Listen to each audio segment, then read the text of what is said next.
Our story begins with a couple of days earlier in the slums of monsters with Wasteland breaking through the defenses. And their brutal attacks destroyed everything in their path, and all the people who were in that place could not escape from these monsters that came out of nowhere. And among all the people who were running away from danger in the center was a little boy who also did not stand still, and with all his legs tried to find shelter. And I run away. He suddenly realized that he had to find a weapon somewhere because there's no other way for a slum boy to survive in this environment.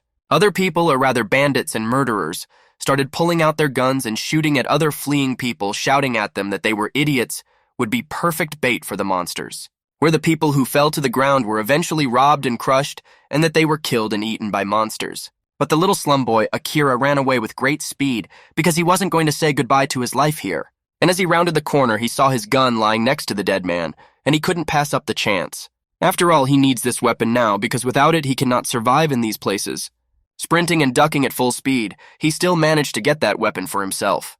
But as soon as he looked at the weapon and decided to get to his feet, he saw a huge monster beast wolf in front of him who was looking at him with a terrifying gaze straight into his eyes. And no sooner had he moved than the beastman opened his huge mouth and began to attack him with the purpose of destroying him. And as his huge, sharp teeth sank into the body of our hero, he began to scream in pain, but still he decided not to die right here and he needs to fulfill his dream. And pulling a gun out of his back pocket, he pointed it straight at the passel of monsters, pulling the trigger, and the sounds of gunfire erupted throughout the neighborhood.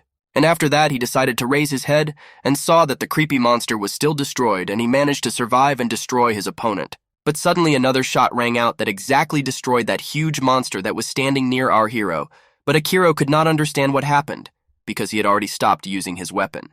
And as the immobilized monster fell to the ground, the boy saw that behind him stood the hunter with his weapon in his hands, with which he finished off the beastly wolf. Slowly rising from the earth, Akira, without any hesitation, decided to ask the other man what, unless he was a hunter. To which the man replied that he shouldn't touch the bloody corpses of the monsters, because these old-world religions are enough to pay for his dinner, and that he should drop the gun right now and get the hell out of here. But as soon as he stood up on his own 2 feet and turned around, he started to run away from the hunter with shouts. But the hunter did not expect such audacity and started shooting at his feet to immobilize him. But the boy was too fast, and still he managed to escape around the corner. And holding a gun, he realized that he too could become a cool hunter, and that he was going to prove to everyone that he could climb to the highest heights and become the #1 hunter. A short time later, the city had walls that shut out the insanely rich from the rest of the world that the rest of the people call a wasteland. And in the neighborhood, there was a conversation that went on about how poor people like me have no choice but to live in the slums that are right next to the empty still, and most people live and die here. But if he can earn money, he has a chance of getting out of here. On another man decided to ask how he managed to get out of the slums, and eventually become an amazing monster hunter, and that there are places in the wasteland where relics of the old world remain, and if he gets to them, he can sell them for a very good price. And rumor has it that the hunters who got their hands on priceless relics of the old world were able to start a new life outside the walls of the city. And our hero, who was near the place with the relics of the old world, looked in amazement at what was happening in front of him. For it was the ruined ancient city of Kuzuhara, and from this city just left a huge ruin that this, or in itself many dangers and amazing relics. And holding his hunter's license in his hand, he realized that he was now a hunter, and would bring the relic no matter what it cost him. But when he came down from the building, he continued to walk towards his dream of finding the relic and holding his hunter's license in his hands. He couldn't notice a man with a gun waiting for him around the corner. And just as he rounded the corner, that man grabbed him by the arm and started pulling him along the ground. And soon other guys came up to that man and pointed their weapons at our hero and started telling him to take his hands off his weapons. But what they didn't realize is that this guy didn't even look like he could make money off the rag he wears on his body. Our hero raised his head and saw that these guys are a parody of bandit hunters who are just looking for the weak and taking all their prey. But at that moment, one of the guys hit our hero on the stomach, and after that they began to ask that he is not playing hunter, and that it is a waste paper they give to anyone who crossed the threshold of the Department of Hunters. And as soon as that guy read our hero's name, he started saying that it was the end of his bad game of monster hunters, and after all that was said, he started going on and marketing our hero. But sitting down on one knee, our hero, holding his scarred face, began to say that his name was not Akira, and his name is Akira, and soon he could become the #1 amazing hunter. But the man started laughing loudly and saying, doesn't he know that on that fist of paper it says Akira, and that they made a mistake, and it's like Slum Boy, and anyway, he's sick of playing games with him, and he should give them everything he has right now. But at that moment, our hero sharply turned his head to the side and began to stare at some strange creature. But the hunter bandits could not understand what was wrong with him and what he saw there. But in front of our hero appeared a naked girl who stared straight into his eyes. And slowly opening her mouth, she decided to ask Akira. But our hero didn't understand why her face was so calm and where she even came from.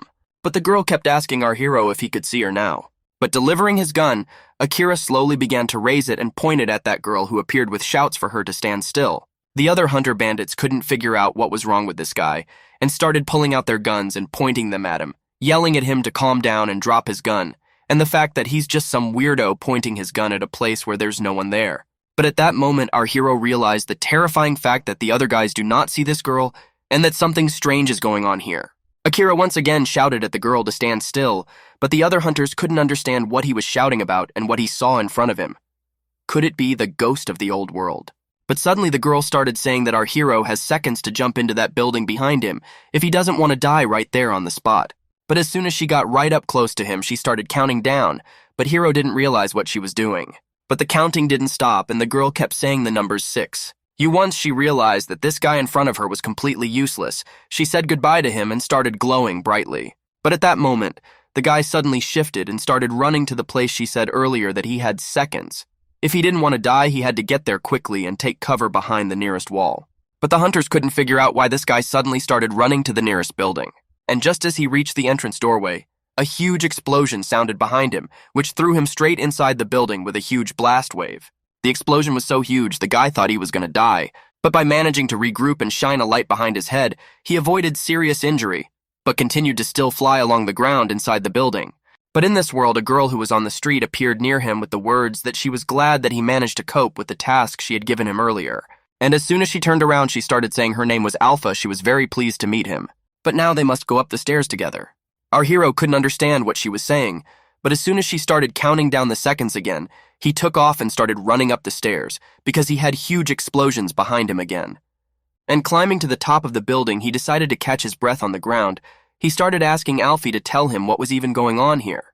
But in her open clothes, she stood in front of him and began to say that she understood him and would now explain everything, and that he would have been killed by gun dogs. So she came when he needed help, and he should now realize what she's telling him. And the fact that he now has to get up and look down and see that there are a huge number of gun wolves wandering around in the bloodstream. But Hero couldn't understand what was going on there. But Alpha started to say that if he went out as their guns grow out of their backs, these are the gun dogs. Originally, they were created for policemen in the urban areas of the old world. Now they are a type of biological monster. And the fact that nanobots are implanted in them and making weapons and ammunition for them.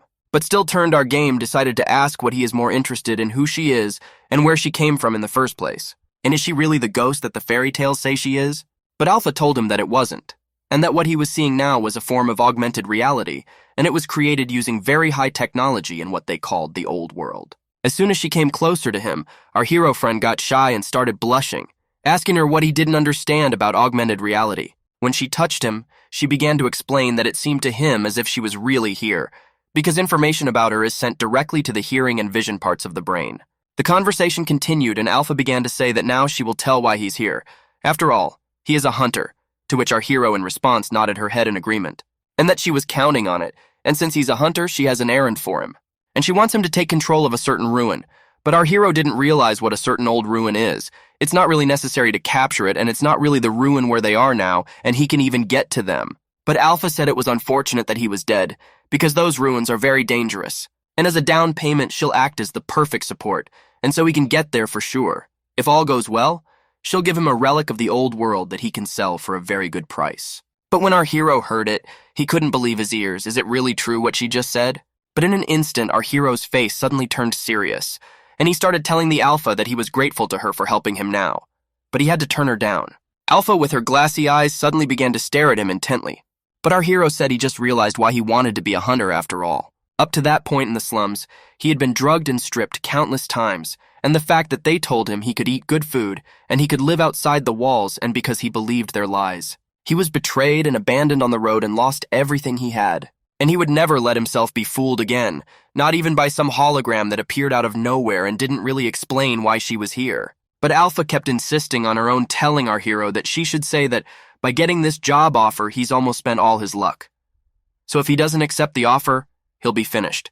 and before he can get out of this territory, he'll die. And what's more, the monsters downstairs will absolutely kill him, and he really wants to die that badly, she asked. But our hero realized that by coming here he was prepared for the worst.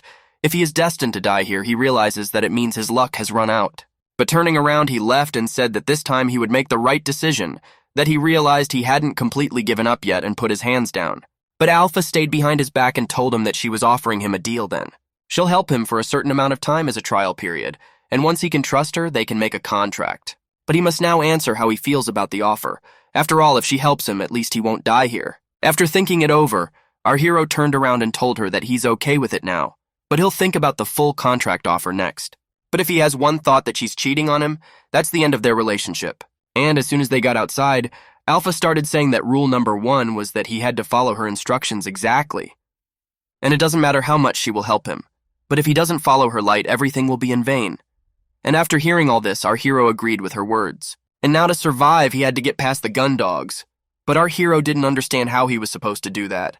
But Alpha said that in the movements of dogs, there is a pattern. If you take the individual characteristics of dogs and analyze them, you can find patterns. Nothing complicated in it is not difficult. And as she descended the steps to the first floor, Alpha began to call out for the hero to follow her slowly. And as they approached the collapsed window, our hero realized that the weapon was actually growing out of their backs.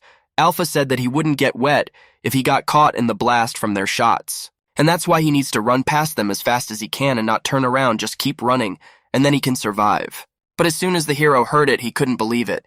Did she just make a joke? But the Alpha kept insisting on her what she had just said, that he must absolutely follow her instructions. And now all he has to do is run and follow her instructions. If he doesn't follow at least one of them, he'll die on the spot. But no sooner had he run a few meters than the dogs noticed him and started running after him. But suddenly Alpha appeared in front of them and started yelling at the dogs to look only at her. And as soon as they saw Alpha, they all started firing their cannons that were on their backs. But because she was just a hologram, all the shells flew right past her. And just a few minutes later, she saw that they were finally out of ammo. But suddenly there was a huge explosion, and all the small dogs started flying in different directions. And Alpha noticed that the one she had been waiting for had finally arrived. The one every monster hunter fears is the leader of gun dogs. And the fact that he was very huge, and just by his mere appearance, he terrified everyone he met on his way. And as soon as he completely came out of the destroyed building, on it was seen that he really inspires terror, and that he was several tens of meters in height. And on his back was a huge weapon that could destroy with one shot half of a 5-story building. At this time, our hero continued to run away, not realizing what was happening, but turning his head in the direction where Alpha was standing, he saw that there were huge explosions appearing there. And at that moment, she appeared beside him and began to say that she was going to ask him to do something very peculiar. If he hesitated even for a second, he would simply die. But she'll try to make sure he can't die here because she promised to watch him and help him all the time. And as she swung her hand and gave the order for him to hurry up and run in the opposite direction, she would try to hold off the huge monster that was slowly approaching them. And as soon as he ran a few meters, he heard the voice of his partner Alpha, who said that as soon as he turned right, he should put his back against the wall for seconds and then run back the same way, and that he should pull out his gun and at her command turn around and shoot until he ran out of ammo, didn't understand how he could shoot such a huge monster with a weapon like his own, and fleeing amongst all the explosions that would be, which says, and at that moment he began to slowly turn his body in the opposite direction and extend his arms, slowly pulling the trigger of the gun. And as soon as he turned around completely, he saw the huge eye of a huge monster emerge from the ruins. And after a few shots, there was an explosion that threw him to the ground. And with his face covered, he couldn't bear to look at the destruction that was happening right in front of him. But as soon as he raised his head, he started asking the Alpha that did he really kill him, to which she calmly replied that he had done a great job. But looking at his weapon, he could not even suspect that so small a weapon could kill so big a monster. But Alpha raised his hand and pointed his index finger at his head, saying that although he was big, it looked like his brains were the size of rabbits' brains, and that she, of course, helped him to defeat the monster, and how could she not? Because she promised him that she would accompany him and help him all the time until they made that pact they had agreed on the roof of the building, and that she's shown very cool support. But why can't he just trust her now, and that he shouldn't be modest and should shower her with praise now? But our hero was still very frightened and discouraged that things had turned out this way, because that monster he had killed could have killed a dozen small hunters like him. But he was still grateful that she had helped him. But Alpha continued to insist that if they make a contract, she can help him once more, and that he can right now say his answer to our hero did not hurry with such actions. and told her to give him a little more time to gather his thoughts. A little while later, Alpha walked the area and eventually said that all the gun dogs were finally gone and he could come out of hiding safely. And coming out of the dill place, he began to look at his partner Alpha and wondered if she was really augmented reality ghost of the old world. And remembering those words she said to him earlier that she was counting on it, and since he's a hunter, she has an errand for him. But our hero didn't fully realize if he could accept her offer and work with an ephemeral being calling himself an Alpha. His thoughts were interrupted by her asking if he wanted to continue the search or if he wanted to go back home.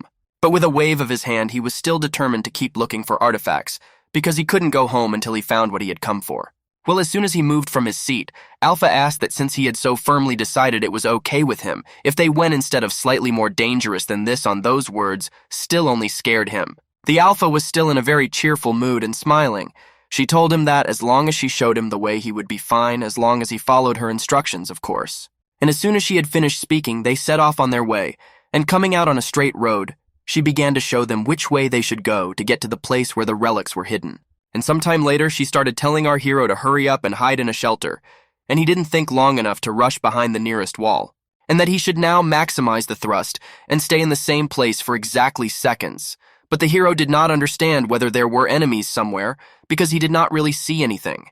And looking out from around the corner, he began to consider that there was nothing nearby but a ruined building, and that he couldn't understand why she had made him hide behind that wall. And as soon as he stood up, she started ordering him again to run to the other wall and press himself against it for seconds. After that, he should put his back against the next wall and slowly move forward. Then he must climb to the top of the destroyed building, and then run as fast as he can until she tells him to stop and hide behind the wall again.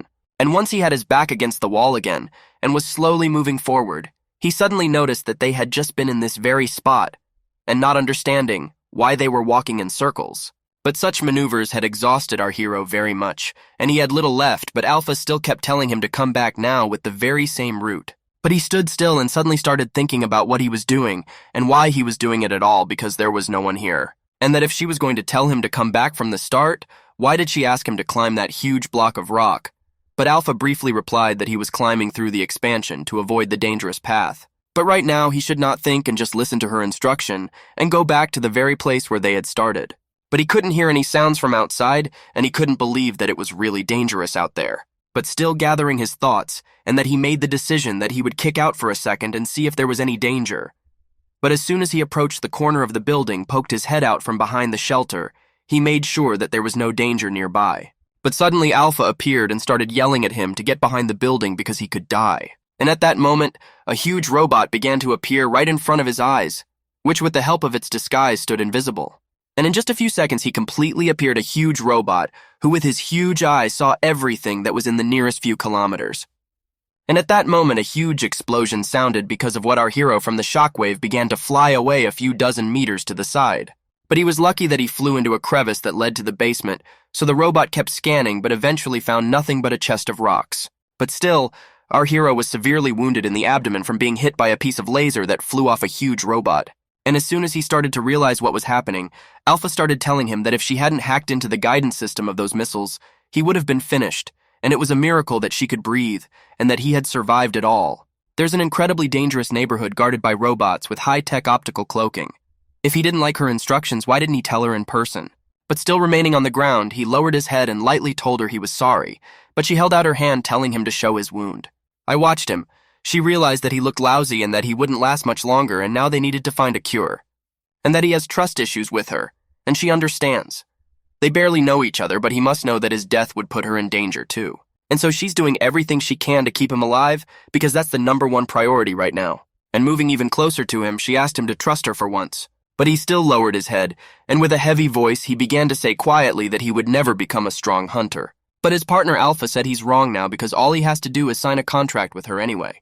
And while he searches for the strength and will to sign the contract, she swears she'll take care of the rest. Because all he needs is strength and desire.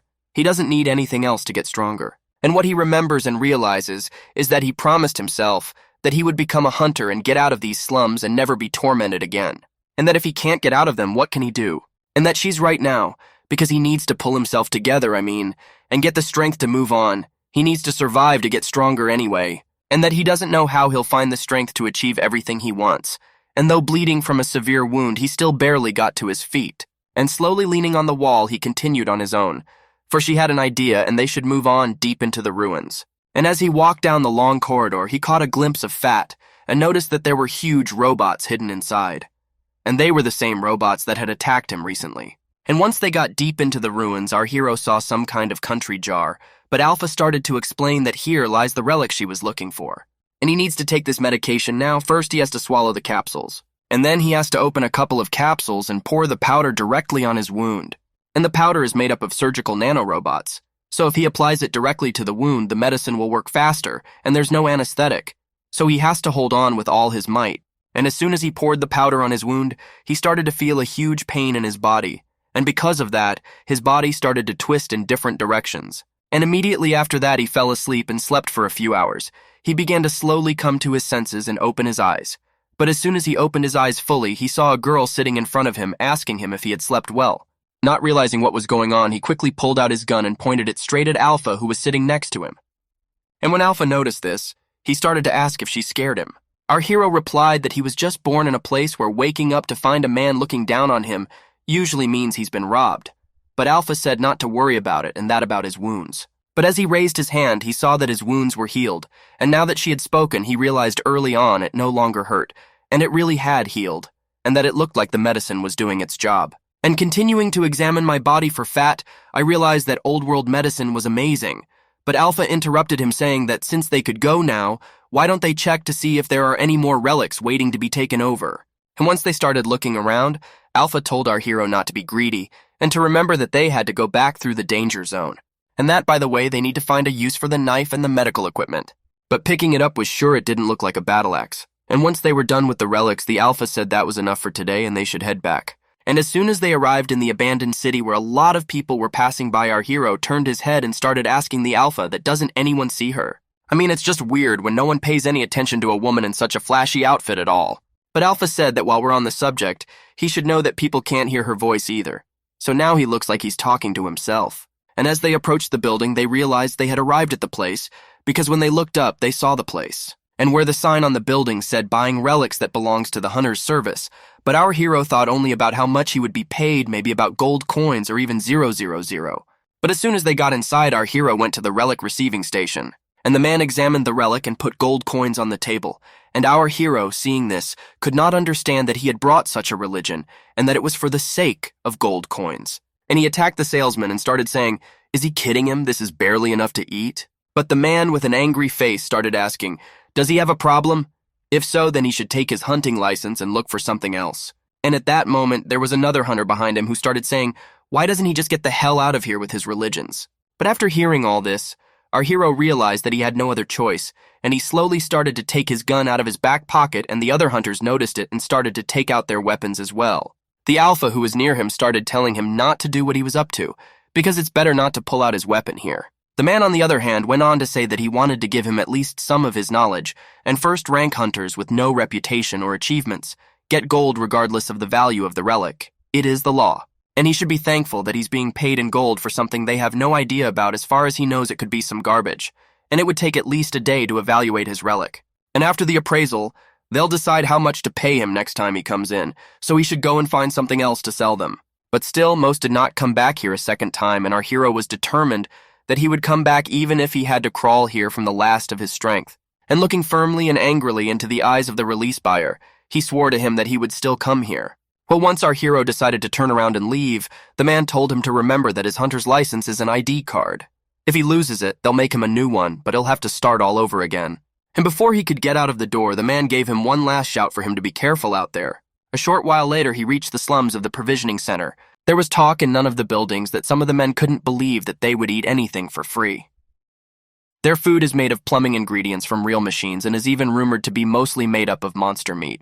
And you can sell anything as long as no one dies or mutates into a monster. But at that time, our hero was eating the Sanovits he bought from those guys, and Alpha, who was watching him eat that food, started telling him that she didn't know if he knew, but there were dangerous ingredients in his food. But he said he knew, but he was broke. And that's all he could afford for the money he was given. But after hearing that, Alpha said that means they have to get to work. And they're going right now to get religion, and they're still on probation, so she'll be helping him. A little while later, they did make it to the abandoned ruins of Kuzusuhara. But suddenly our hero decided to ask his partner Alpha why she changed into a dress, but she suddenly replied that Does it not look good on her? Or the previous, he likes it better, but the hero replied that it was very pretty. But if we're talking about his preferences, he liked the way she was dressed on the day they met better. But Alpha suddenly thought about it and began to remember the way she was dressed the day they met, and changed his image. She asked, did he mean when she was naked? But covering his eyes because of what he had just seen, our hero began to shout what he meant by the clothes she was wearing afterward. But still he couldn't understand why this particular dress, to which Alpha replied that it was for the same reason as the day they had met. But he couldn't understand what she meant by that, and she began to explain that even in the ruins of the world, there are places where the data of the augmented reality is still being broadcast, and she interferes with the transmission system and expands the range of the broadcast. But if you use the interception equipment, she's easy enough to spot, and her dress makes it easy to find who's using it. And that's when our hero realized it meant someone was intercepting data near them. And it frightened him a little bit, but still his partner, so that it did not happen, he should not turn around and draw attention to himself. After all, she has a plan to get rid of the pursuers. And even though they're watching them, and there's only 2 of them, the 2 men are well-equipped hunters who were following them.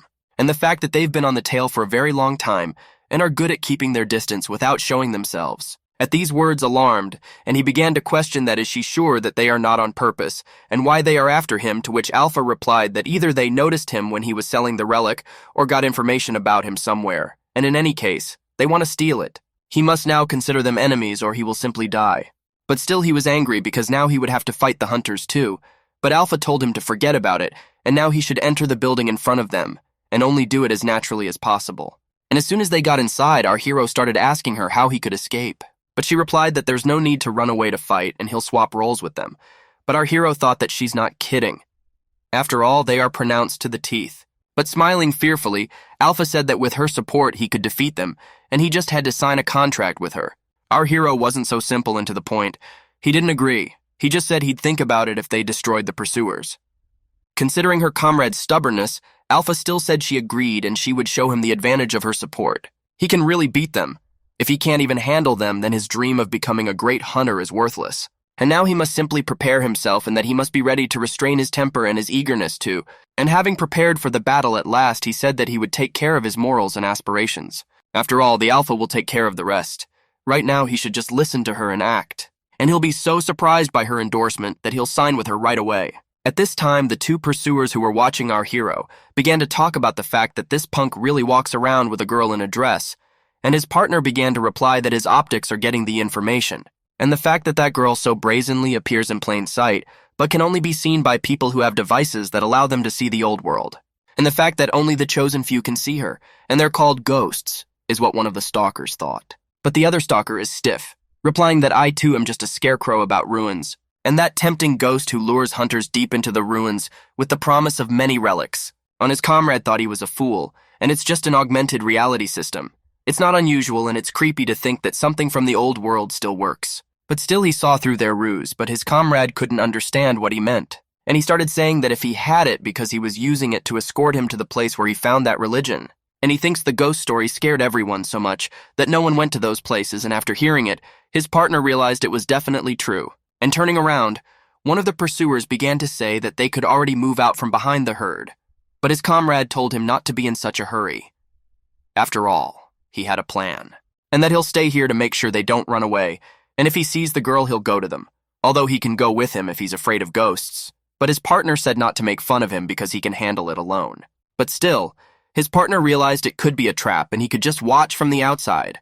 But still to the end, he hoped that his fears were simply in vain, and his partner would not be harmed. And going inside the building, the other stalker who had virtual reality goggles started following the girl Alpha. And transmitting information on the radar, he began to tell his comrade that he had found the girl, and now she was walking down the hallway right in front of him. His buddy asked the guy who's with her now, and he said she's alone now and he must be around, so he should be careful. But the stalker replied that he knew because he wasn't stupid, and continued to watch the Alpha and realized that she was fast, but he couldn't figure out where she was going. And when he looked closely, he saw she had a great ass, and now he knows why they call her the tempting ghost. But at that time, our hero was on the edge of the house and watched the stalker who was following his partner Alpha. You even realize he only has 3 rounds. He just has to follow his partner's instructions. But as soon as the stalker passed our hero, he hesitated. Not at that moment, the girl turned around and began to stare at the pursuer, who with his weapon stood directly in front of her. And lowering his weapon, he began to tell her what a surprise she was to him and what the hell kind of hell she was. Our hero hiding around the corner could not understand what he should do now, because without the instructions of his partner, he does not know how to act correctly to attack from the back or to wait. But at this time, the stalker came closer to Alpha, and raising his hand, he began to say that she looked like the real thing.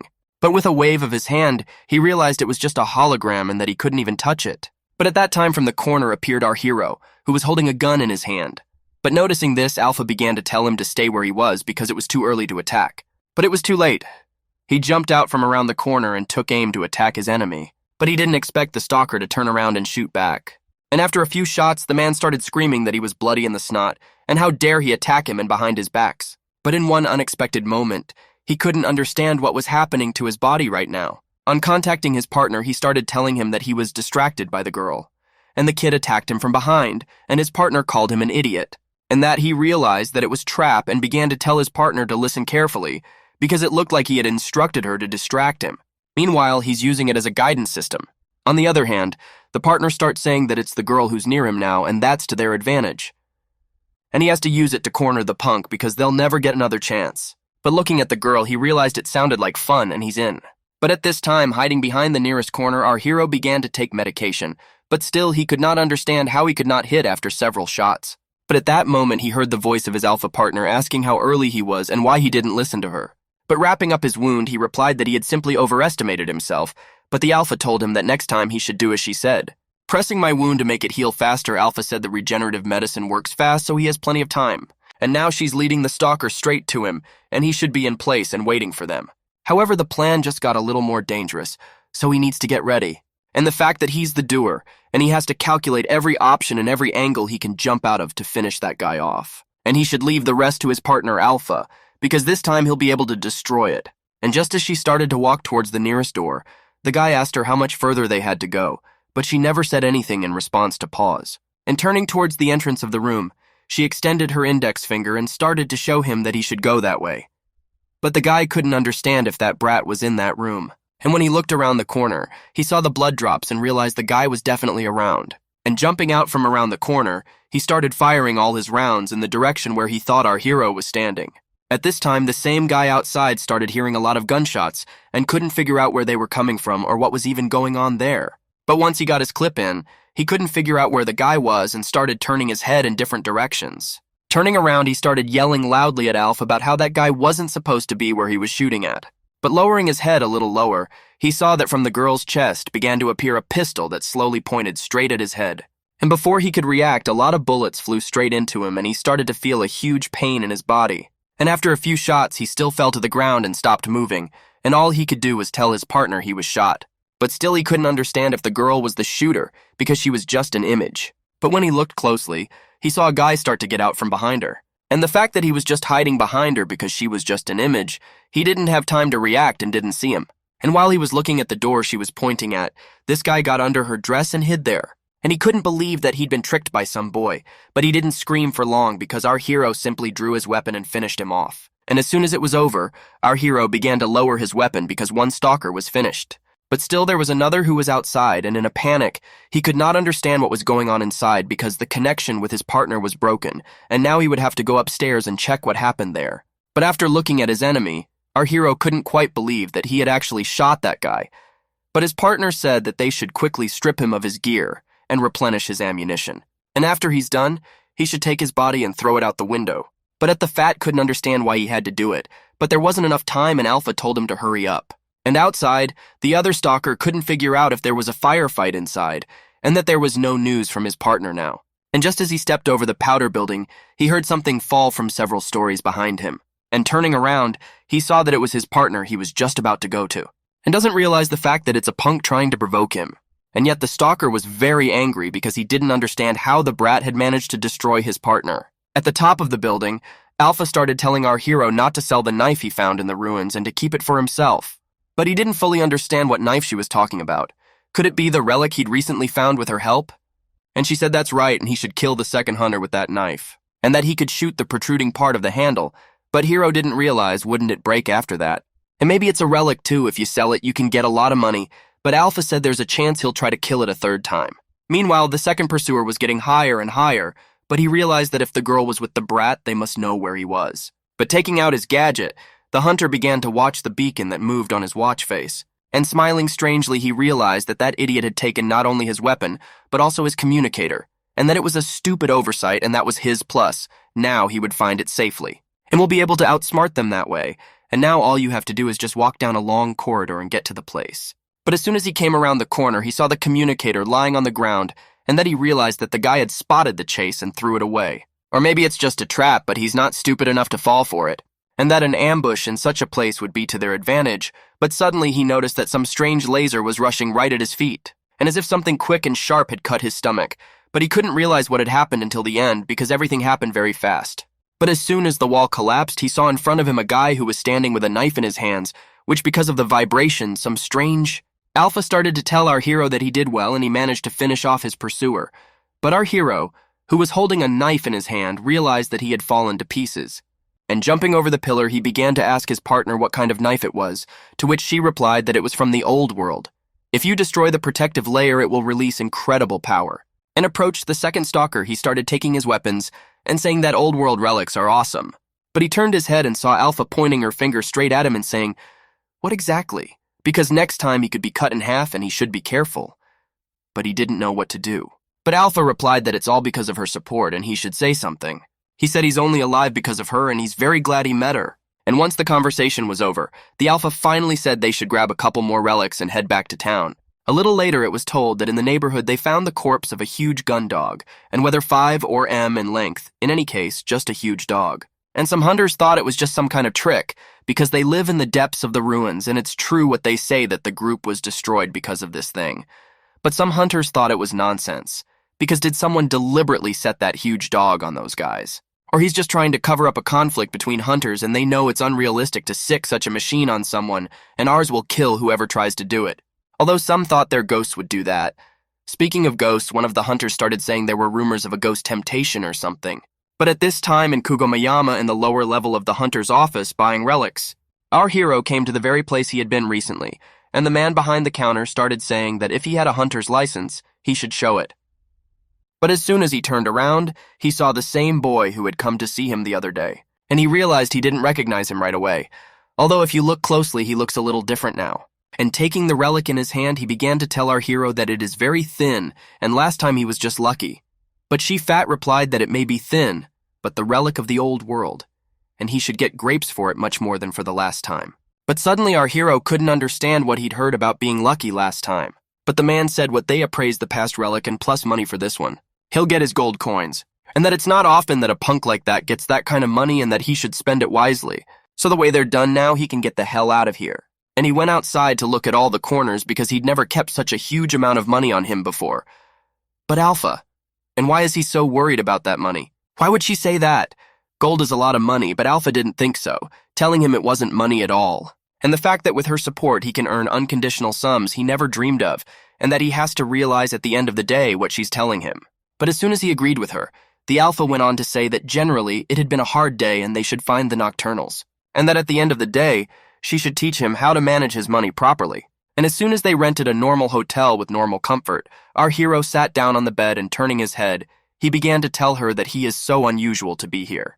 But Alpha replied that he should get used to it, there's no need to sleep in a back alley. But he collapsed on the bed, started to say that he just couldn't believe he had to pay for the night, but Alpha thought it was worth it. But now he can start by taking a bath and finally getting some rest, because tomorrow is a long day, and that if he wants her to help him in more than just combat. But as soon as he heard the words bathroom, at first he lay in the same position, but suddenly he began to realize that he'd been dreaming about the bathroom for ages. He jumped out of bed and started running straight to the other room. And in the bathroom, he finally decided to rest, but he was still worried about the fact that he'd paid 0.00000 for the night. Well, all that was interrupted by the fact that he was feeling pretty good now that he hadn't had a bath in a long time. But suddenly Alpha appeared, and noticing this, our hero started telling her that even though she's an augmented reality object, she can take a bath somewhere else. But she suddenly said, doesn't he care about her presence right now? But also the fact that if he falls asleep in the bathtub, he could drown in the water and it's better for him to go to bed. And rising from the bath, our hero said a few words to Alpha as he left, that he thought well of it and would sign a contract with her to take over the old ones. But Alpha wasn't the least bit surprised at such words, only asked what had he finally confided in her, and he turned his head around and told her it was probably true. But there's also the fact that it's useless to go there now, and Alpha should wait until he's stronger. Alpha thought it over and said they needed to buy good gear first. The next day when our hero was sleeping soundly, Alpha appeared near him and started to say that she wished him a good morning, and if he had slept well he could get up already. But as soon as he opened his eyes, he suddenly jumped up from his seat shouting where he was, but Alpha replied that he was now in a hotel room.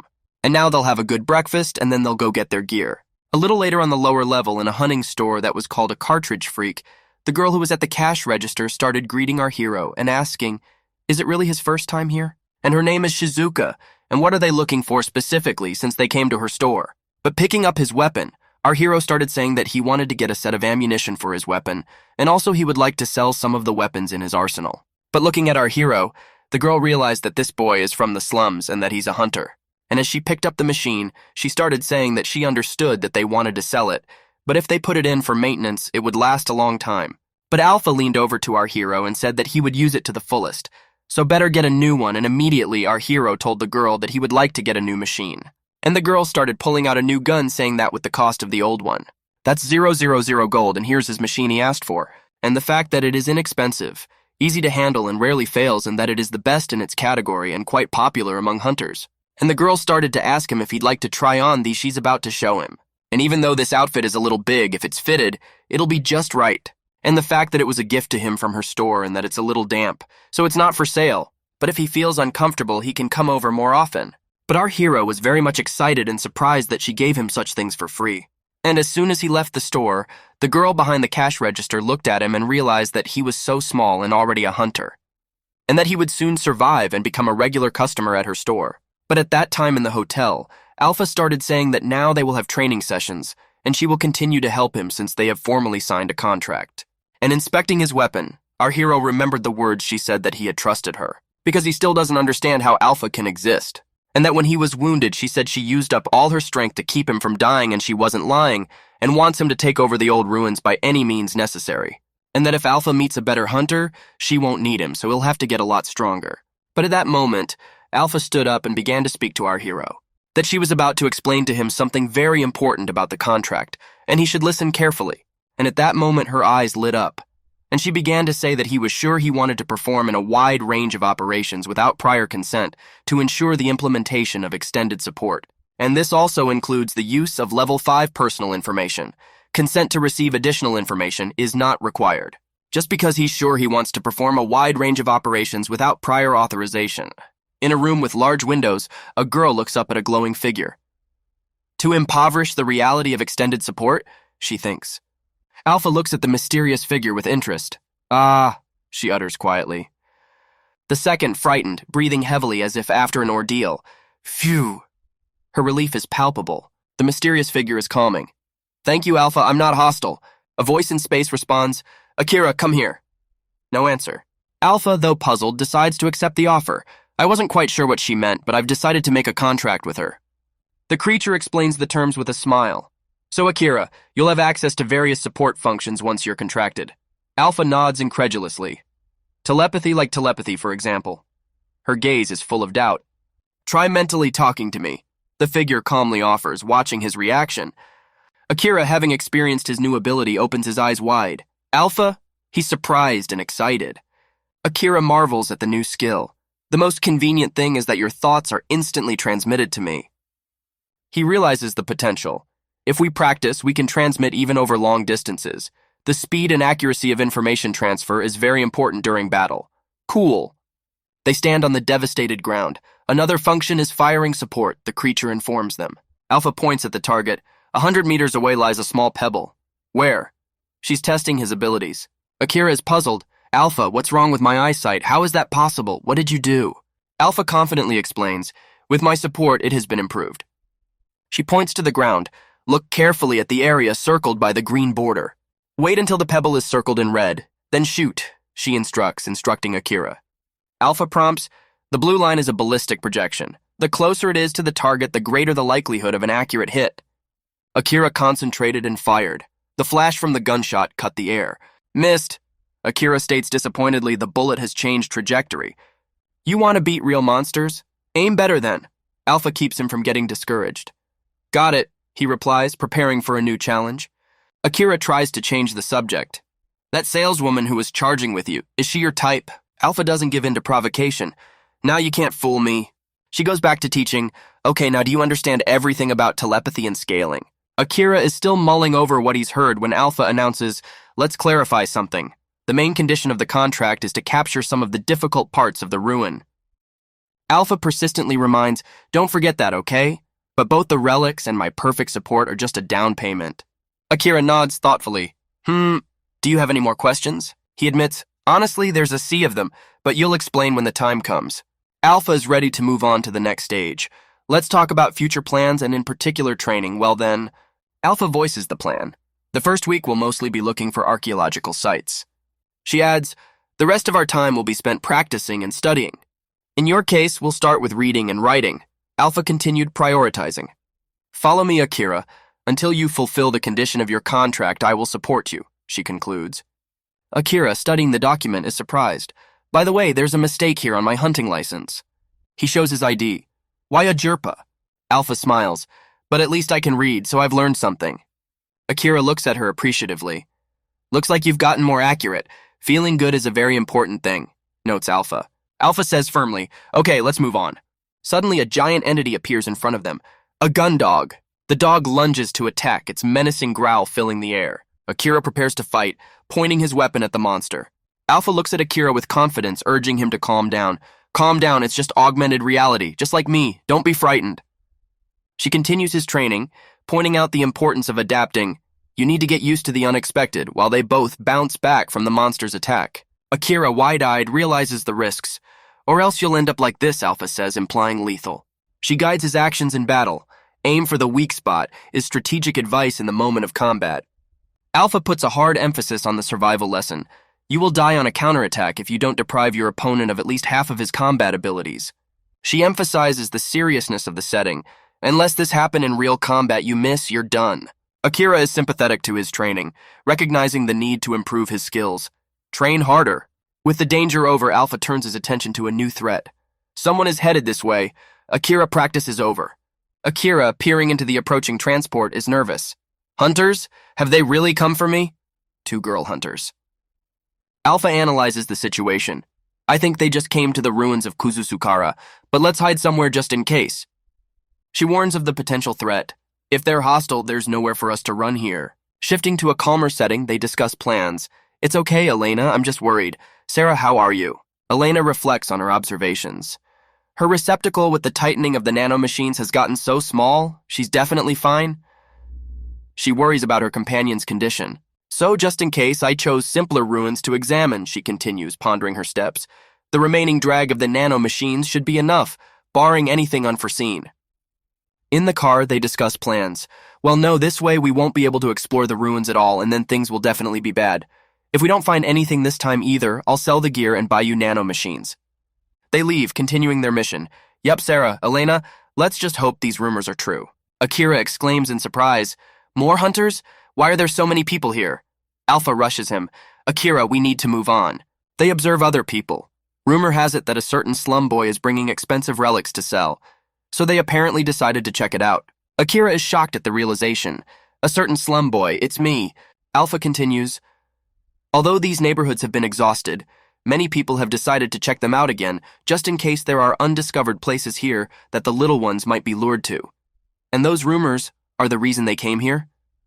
The Alpha urges the action. It's time to go, Akira. Akira repeats in bewilderment. Again. Night descends on the ruined city, and Alpha asks the question, Alpha, what now? They stop at the ruins, and Alpha shares his thoughts. Eventually, the hunters will decide it's just a rumor and give up. But the situation remains tense, as the 2 huntress girls are still in the neighborhood. But those 2 girls are still here, Alpha states. Alpha cautions Akira. They are very experienced and are following you around. Well, I don't want to meet them yet. I've had enough battles with hunters. Akira asks with concern in her voice, but it won't be long before everything here is destroyed. What makes you think that? Alpha expresses her doubts. Honestly, I'm not sure. The colorless fog is getting thicker and thicker, and the other hunters are about to leave. Is it worth continuing the search? Akira reacts surprised at her words. Speaking of which, what's with the colorless mist? Alpha explains the current situation. Do you see the haze around you? This is the influence of colorless fog. The high concentration of this fog not only causes communication with radio waves, but it drowns out even sounds and is engulfing. She emphasizes the difficulties posed by the fog. In too dense fog, sometimes even the naked eye can see bullets flying by. In addition, the power of firearms is also downgraded, range of vision is reduced, and marksmanship drops. Akira realizes the seriousness of their situation. At worst, you, Akira, will spot the monster faster than me. If his search ability is reduced, Alpha makes a disturbing conclusion. And worst of all, my search ability is greatly reduced. Akira realizes that their chances of survival are getting worse. Then our chances of survival are slim to none. Alpha tries to instill confidence in Akira. Okay, but that's the order of the day here, remember. Suddenly there is a murmur. Alpha, what's going on in there? Akira sees a new threat. A huge monster has appeared. That's not good. Did the hunters piss him off? Alpha offers a plan of action. Let's leave right now. Looks like he's headed for those huntress girls. Amidst the destruction of tall buildings, where broken beams fell like huge arrows from the sky, there they stood, Aya and Sarah. The debris of the past around them was a reminder of the storms this world had experienced. Sarah, it's time to go back already, Aya said, looking at the girl with a warm gaze. Sarah nodded, but you could see the hesitation in her eyes. They both knew that safety was temporary. Sorry, the search area, we should have gotten here sooner. Saren's voice shook. Regret and pain from past mistakes reverberated in her words. Aya squeezed her hand in a show of support. It's okay, let's go back, just be careful. Aya tried to reassure her, and they exchanged looks full of hope. There was everything in that look, a promise of loyalty and a willingness to protect each other to the very end. Suddenly, a deafening noise broke the silence. Buildings began to collapse even harder. Shots fired? Aya stared at Sarah in horror, looking for confirmation of his fears. Elena, do you understand anything? Sarah seemed oblivious to everything in the world except the danger of the devastation. Wait, there's 8 hunters and 1 monster. Her eyes widened with fear, and she squeezed Aya's hand, preparing for the worst. And then a picture of chaos opened before them. Hunters armed to the teeth were fighting a terrifying monster. They're heading this way. Explosions and gunshots filled the air, and a new chapter in their fight for survival began. Sarah grabbed Aya's shoulder, her voice filled with terror. Let's break in, man. What kind of maniac? They only make him angry. Aya looked at her, determination and fear struggling in his eyes. Sarah, are you normal? If that's the case, we'll have to intervene. Let's finish him off. Sarah gathered her wits. I'll solve everything with 1 shot. Her voice was full of despair, but also hope for a quick end to the conflict. Aya picked up his weapon. Move aside, he shouted, taking aim and preparing to fire. This moment will determine the outcome of their bout. An explosion ripped the ground, and Aya's shout pierced the air. Bullseye! They were surrounded by smoke and dust, the echoes of the battle still lingering. Aya and Sarah, covering each other, rushed to the side, trying to find cover from the sudden explosion. Did something fall down? No, I don't see. Sarah peered through the dusty veil, her gaze focused and wary. And then out of the smoke, a grenade flew at them. A grenade? Shock froze in Aya's eyes. Time seemed to slow down. The fate of both of them hung in the balance. With his heart quickening, Aya lunged at Sarah, pushing her out of the path of the grenade.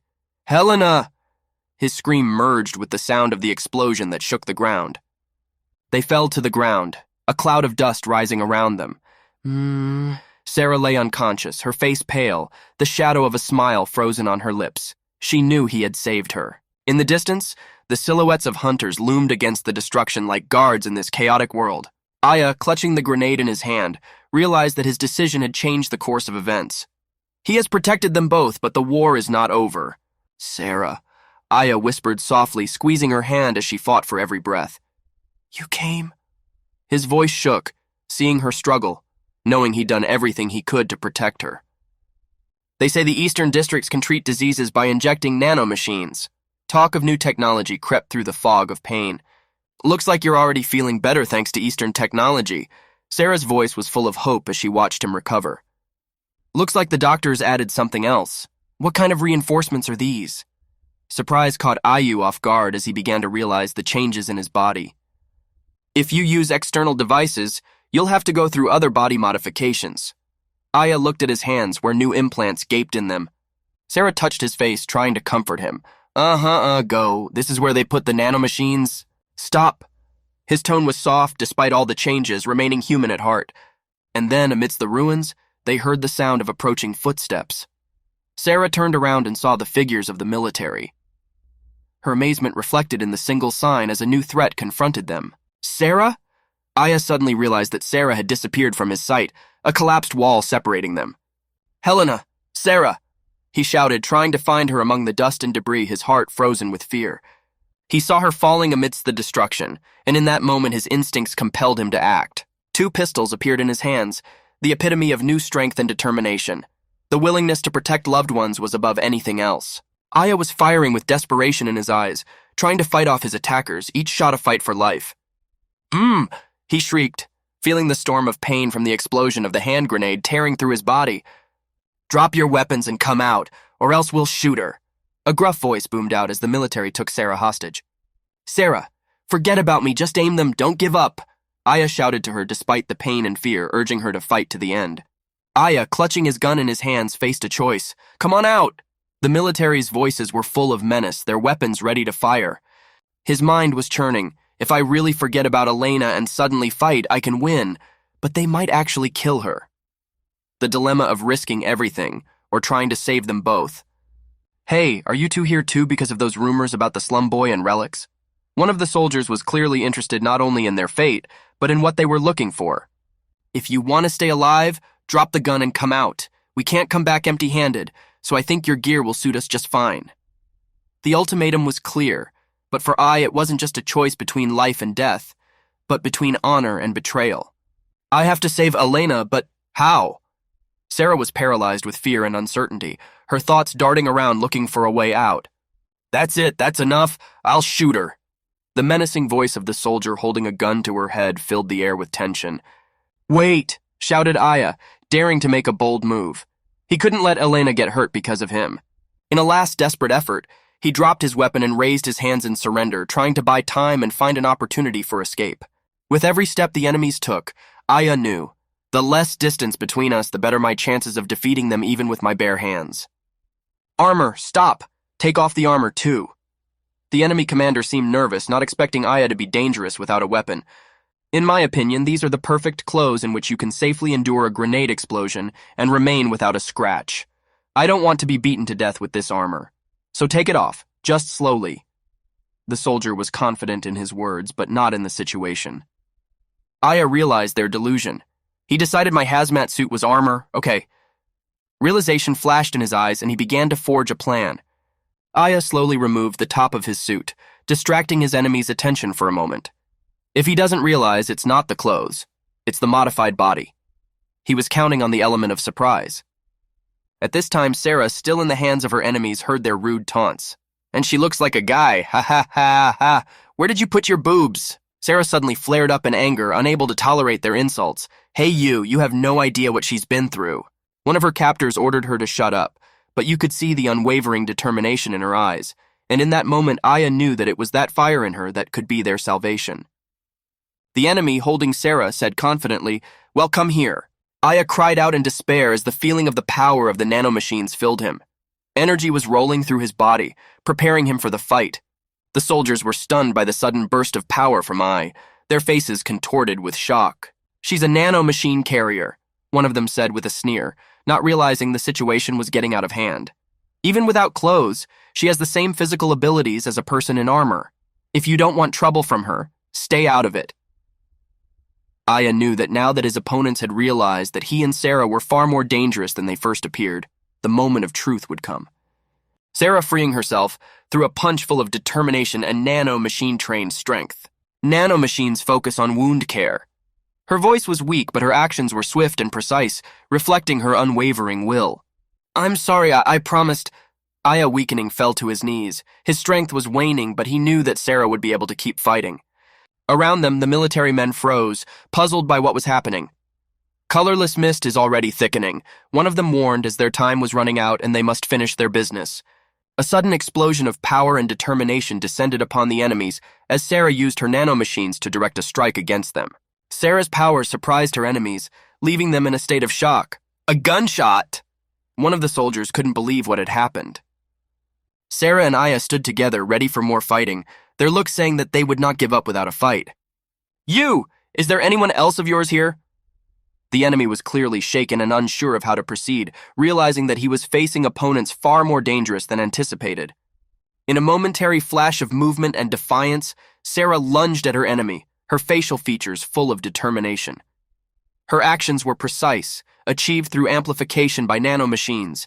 She was as fast as lightning amidst the chaos. Her sudden and explosive counterattack sent a wave of shock through the ranks of the enemies. "Fuck!"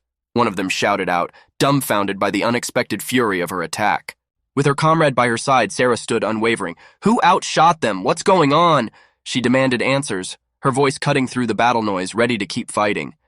As she prepared for battle, she assumed a fighting stance, weapon in hand, embodying the indomitable will to survive and defend that had brought them this far. Her eyes, full of battle fire, remained fixed on the enemy, challenging them to advance. The enemies were assessing the situation, testing their remaining strength. "Alpha, how much more to go?" one of them asked, awaiting the report.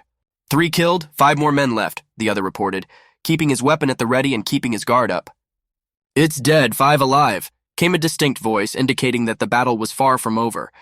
"Continue firing on them when we're beyond the range of their detectors," was the order as they began to retreat, trying to get themselves out of direct hit. The battle tactics were simple but effective. "They'll have a hard time spotting you in this fog," the voice said, confident in the advantage the surroundings gave.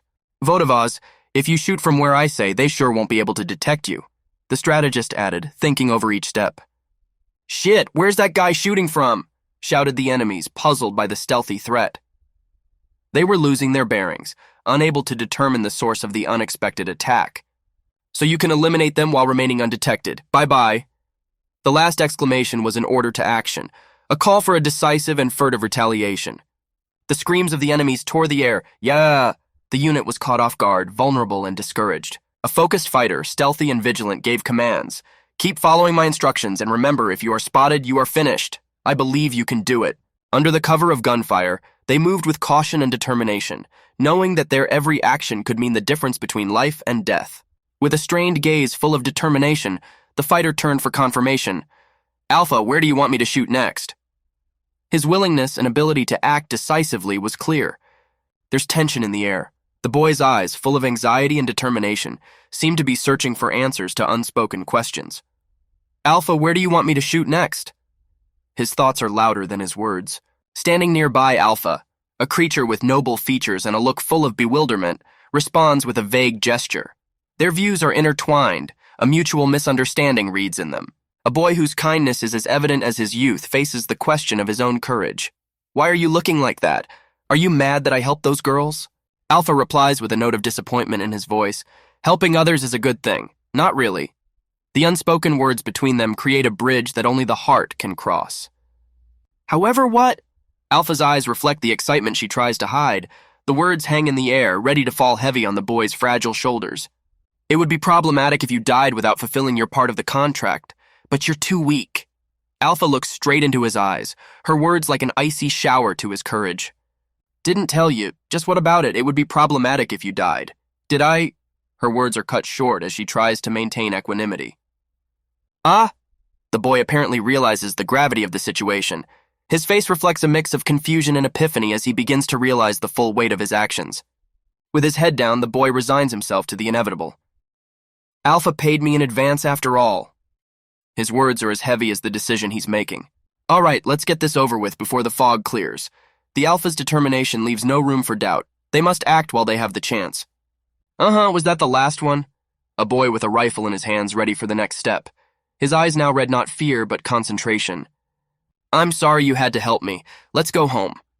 The boy's words sound like a farewell to a battle he hasn't finished yet, but has already realized its true cost. Alpha, without losing his seriousness, is looking for answers. "Just tell me, why do you suddenly want to help them so badly? What moved you?" The boy shares his concerns with hurt in his eyes. "Since these people, they might attack me one day, right? Then wouldn't it be better if they died?" He continues, trying to reinforce his decision. "Here I realized I'd restore it a little if I helped those girls. You said I was very lucky, right? Okay, let's get back already." "Good," Alpha says, and there is a glimmer of understanding and agreement with the boy's choice in her eyes. Alpha reflects on the boy's past actions. However, he immediately changed his mind when I mentioned those people. Her words echoed in the void. They leave the last vestiges of the battle behind them. He didn't kill those people to save the girls. He saved the girls so he could kill them, she continues. and her eyes flicker with doubt and a realization of the complexity of human motives. I obviously shouldn't become his enemy in any way. What intense hatred! The boy realizes the depth of his feelings and the difficulty of choosing between life and death. The gunshots have subsided. Is it all over? The Alpha looks around at the destruction, and in her words you can hear the hope for an end to the conflict and a return to peaceful life. The Alpha, weakening, turns to the boy. Are you all right, Sarah? The nanomachines have healed my wounds, but I can't move yet. Her voice is weak and filled with worry. I'll be right back, he yells as he runs away. His steps are determined and quick, and his heart is full of anxiety for his companion. Suddenly, one of the girls the boy had saved runs toward them. The atmosphere is tense and unpredictable. Am I going to be able to outrun her? The boy thinks, and there is determination and fear in his eyes. He realizes that every action he takes can change the outcome of this story. Alpha points to the side, warning Sarah. She's on the other side of the wall, but she'll attack you anyway. Her voice is full of urgency. Don't go. The boy hesitates, but his resolve grows stronger. He knows he must act. You should work on your handwriting, he remarks jokingly, trying to ease the tension of the moment, trying to take his mind off the danger. Will it work, do you think? Sarah stares at the inscription, hoping that a simple word can stop the inevitable. Now, aliens, read my not-so-big load. He's preparing for a new challenge. Alpha looks at the object in his hands with bewilderment. What's that? Her look of confusion. Seeing the inscription, she's even more surprised. Is that it? Her reaction leaves room for interpretation. Sarah seems to have thought of something unusual. She looks around the place where the battle had just been fought. A bullet and a piece of paper, here to wait the writing, or for a warning. Her thoughts weave in an attempt to understand the situation. You're the one who saved us, aren't you? Thank you. Her eyes suddenly filled with gratitude. And I'm sorry, but can't you help a little more? Her voice is shaky with weakness, but there is hope for help. Puzzled, Alpha holds up a small object. The cure? Does he want us to use him? She's trying to understand Sarah's intentions. The next moment, we see Sarah running through the ruined streets, rushing to help despite the danger around her. After returning, Alpha is relieved to notice. Glad the medicine worked. Thank you, Elena, I'm better now. Sarah replies, his condition noticeably improved. Who would even just give me something like that for nothing? It has proven to be very effective. Alpha reflects on the unexpected rescue and where the miracle cure came from. Alpha's silhouette is rendered against a backdrop of ruins. I don't know who you are, but the day will come and I'll be sure to thank you. She promises to honor the invisible savior. The city of Kugamama is slowly recovering from the devastation. Life flows, people return to routine, but traces of the past are still visible. This will be your 10th Ryelk exchange here. A voice from the past reminds him of hard times, of struggles, and what was lost. Say, my name is Akira, right, Akira? There is a sense of confidence and readiness in his voice for new beginnings, for a new chapter in their lives after the storms. Here's the map and card, the man says, handing the important documents to Akira. His face is friendly and helpful. Oh, so the name on the hunter's card is wrong? Today, that's exactly what you can fix. He offers a solution to the paperwork problem that has arisen. You just need to register by simply handing this card to the local staff, he instructs Akira, explaining the next steps. Well, what else is there? And while you're still here, The man gazed thoughtfully at Akira, contemplating his next course of action. Well, just behave yourself, okay? He admonishes Akira, emphasizing his words with a benevolent gesture. Akira's eyes reflect gratitude and slight bewilderment at the unexpected help. A building looms before us, imposing and monolithic. If the map is to be believed, this is the right building, Akira thought as he gazed at its outline. This building, built into the protective wall, is a key economic link between the outer and inner walls. The information on the building spoke of its critical role to the city. This is the hunter's office. It's a different office, right? It's very different from the one I know. Akira is perplexed, comparing it to more familiar places. Inside the office is bustling, power suits and nano-machines that enhance their bodies. Local hunters are on a whole other level. Nenilan and Umpalas. There's a lot of work going on around here, and the best of the best are here. They've mastered the most dangerous ruins and come back in one piece every time like nothing happened. That's how strong they are. The people around them discuss the skill and strength of the hunters who have gone through many trials. In a huge room, replete with lights and technology, stands Alpha. I was told to show you this. Her voice echoes in a space filled with anticipation.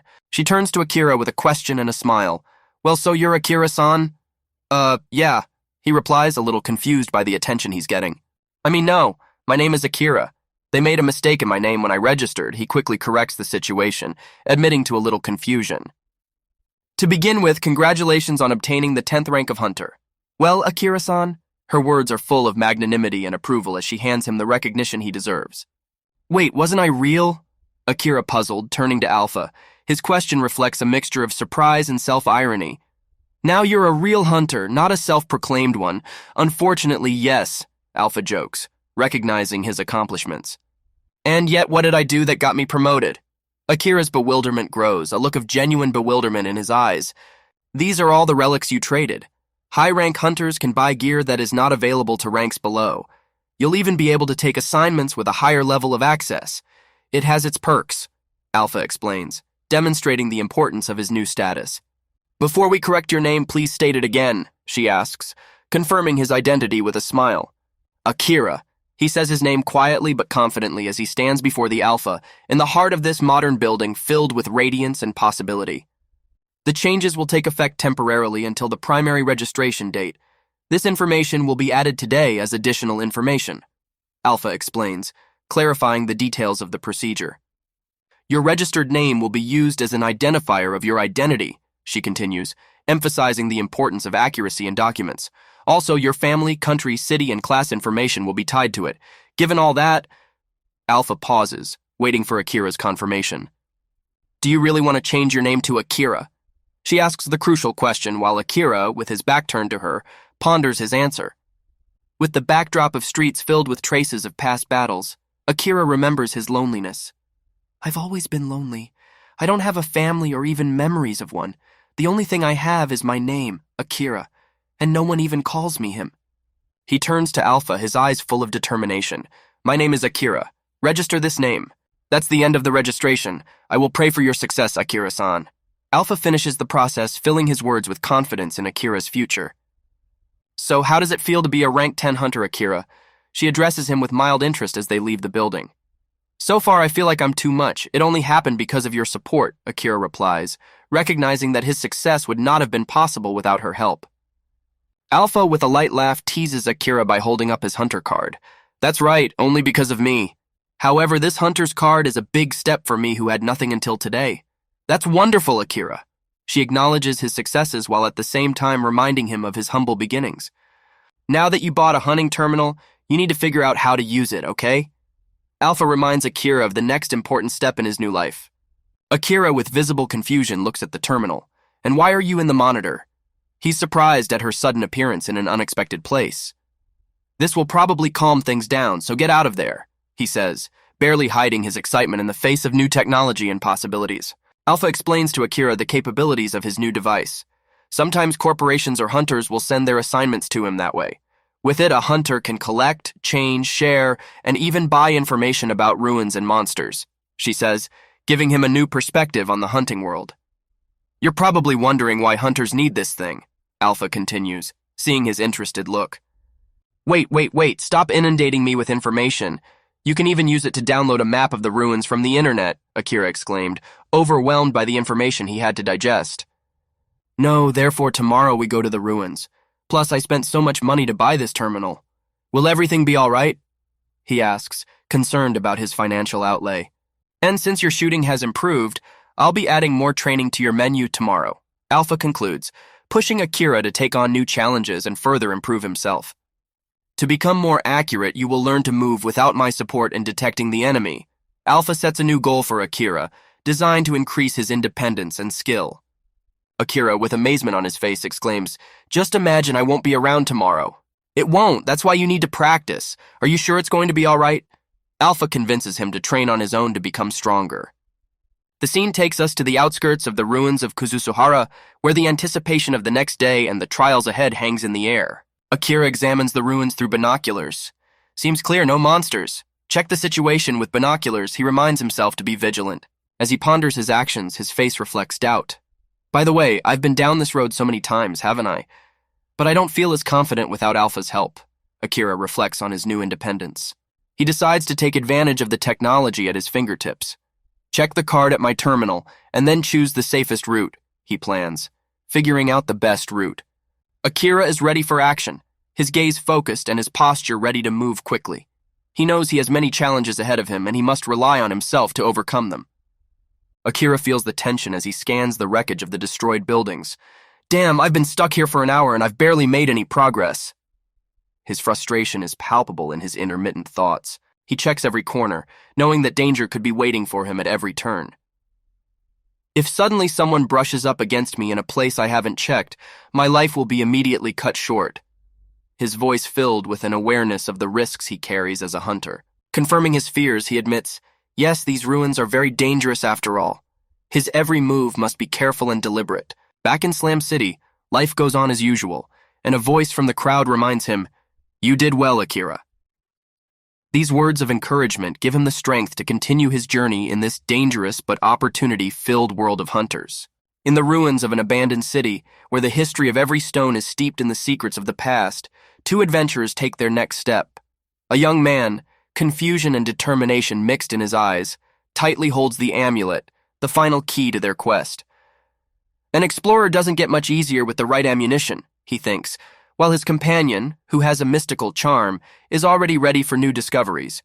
He recalls every moment of their journey, how she, always unfazed, supported him when the difficulties seemed insurmountable. She's really coolly supportive, but I can't always rely on just her, he admits to himself, trying to hide his vulnerability. His chaperone, meanwhile, shares her observations with him. As time goes on, we're going to find more and more of them. As they make their way through narrow streets filled with whispers of the past and echoes of future adventures, they realize that every action they take leads to the opening of new chapters of history. You're not a diligent hunter. I knew we'd find more of the usual, she says, emphasizing the usual as if it was something more significant to both of them. He smiles, realizing that every step they take brings them closer to something great. Looks like it was worth it to achieve something rank after all, he thinks, feeling his heart fill with pride and anticipation. What secrets lie ahead? They are ready for new discoveries, new chapters in their never-ending story. The suddenness of the onset of danger made the young adventurer's heart beat faster. Akira, we're surrounded, his companion whispers, not losing her composure even in the face of imminent threat. Her voice, cold and judicious, becomes an anchor for his agitated mind. This is the first time Akira truly feels the weight of responsibility for both of their lives. We need to change position, he thinks determinedly, clutching the amulet in his hands. His decisions must now be quick and precise, like the movements of a chess master striving for checkmate. The screams of their opponents ripped the air like a thunderous roar as they inexorably shortened their circle. Surround him! Don't let him get away! The desperate and violent faces of their opponents only confirmed the seriousness of their intentions. Akira and his companion found themselves in the heart of an enemy ambush. Damn it! Headed for the gang, Akira thought as he dodged punches and attacks. Judging by their numbers and determination, they are from the Slum City gang. Just as I thought, I don't have any luck left at all after all, do I? He admits bitterly, but there is a note of defiance in his voice as well as despair. The adventure promises to be even more dangerous, but at the same time even more exciting. A corner of the building becomes a temporary shelter for Akira, while he tries to figure out what action to take next. I guess the rumor of a guy coming back from the ruins with booty got them interested, he says, figuring out how such rumors could have led to the current chase. His reputation seemed to have spread further than he had realized. He realizes that their attention is focused on the amulet he found, and that he must turn the situation in his favor as soon as possible. Then we need to get rid of that image as soon as possible, Akira decides, preparing for action. His companion, wasting no time, gives him some valuable advice. Start with the most seriously armed, kill them one by one. Her words carry strategy, equanimity, and confidence in his abilities. Akira is about to trot off when she reassures him with her last words, "If things go bad, just follow my lead, okay? Good. I don't feel like dying myself." They are ready to fight, knowing that together they can face any challenge. Am I going to make it? He asks, and she answers, Sure, as long as you have me. At the heart of the conflict, Akira finds a moment of reflection that illuminates his inner conflict. It's kind of weird. Even though I'm a hunter, I have to kill people, he says, facing a dilemma when his actions contradict his expectations of himself as a monster hunter. Akira feels that the line between the monsters he's been hunting and the people who seek to kill him is becoming increasingly blurred. Since they're trying to shoot you for no good reason, then they're not much better than monsters, I guess, he decides, trying to justify the necessity of his actions. His opponents don't give him time to think long. They continue to attack using superior numbers and street smarts. "He can see all our movements? What the hell is even going on?" exclaims one of the attackers, surprised by Akira's ability to anticipate their moves. In the midst of the fight, his companion enters the fray, protecting his back. "Stop bullying," she shouts, applying her skills and intuition to ensure they both have a chance at survival. Their fight for justice in this dystopian world continues, each facing their own fears and doubts, but their determination remains unwavering. The fight escalates, and every shot, every scream reflects the tension in the air. "Ah, stop!" The battle echoes through the ruined streets where every second can be decisive. Akira, focused and silent, acts like a true warrior despite his inner doubts. His cold stare evades his precision. A view that can only be the result of multiple encounters with mortal danger. He knows that every round is a chance to turn the situation in his favor, but he also understands that guns don't solve all problems. "Leave her alone. You'll only waste ammo," he reasoned, choosing his targets with calculation. Akira and his companion continue to maneuver among the ruins, dodging attacks. "The next target is already here. Apparently reinforcements have arrived," she says as she rushes forward, ready for new challenges. Together they will overcome this obstacle, because their courage and mutual understanding make them invincible. A sudden explosion changes the course of events, and Akira's partner is trapped in a trap. Her shocked face speaks volumes, her eyes reflecting confusion and fear. "Help! No! Her screams to invisible saviors, probably Akira. The picture of destruction tells its own story. Dust, debris, and the emotionless bodies of those who have already fallen in this merciless battle. "Thank you! Help!" Perhaps it's the cries of other survivors or the pleas for help echoing in the echo of the struggle. One of the antagonists, caught in the ruins, seems willing to do anything to keep himself alive. "If you let me go, I'll bring you to the boss." His promise could open up new opportunities for Akira and his companion. This twist could be a chance to change the game in their favor and unravel the mysteries they've been trying to solve for so long. The captured adversary tries to negotiate by playing on the instinct of self-preservation and fear of the unknown. "So let it go, okay?" His voice is assertive but desperate. He offers a deal, emphasizing the reality of a threat they've all begun to ignore. "The whole gang will be after you, you know. Otherwise..." The words sound both a warning and an invitation to talk. "You don't want any trouble, do you?" He tries to convince Akira that the choice between battle and diplomacy is not only a moral choice, but also a strategic one. Akira faces a difficult decision, realizing that every choice has a price. "Yeah, right, I somehow don't feel like dying." His response reflects a desire to live, and at the same time a reluctance to become what he fears to be. Their next move could determine the outcome of their entire journey. Fear leads to betrayal. The captive enemy's face is contorted with horror as he realizes that no deal will be made. "Looks like the Mew will have to die on you." Akira's cold verdict sounded like a sentence. Akira acts decisively, not letting his opponent's threats and promises get in the way of his choice. "Are you a blackmailer? Now is not the time to think about it. The hunter may well go after the others, you know," he says, the determination in his voice leaving no room for doubt. The situation escalates, and now the surviving adversaries are faced with reality. Their leader has fallen, and their fate is now uncertain.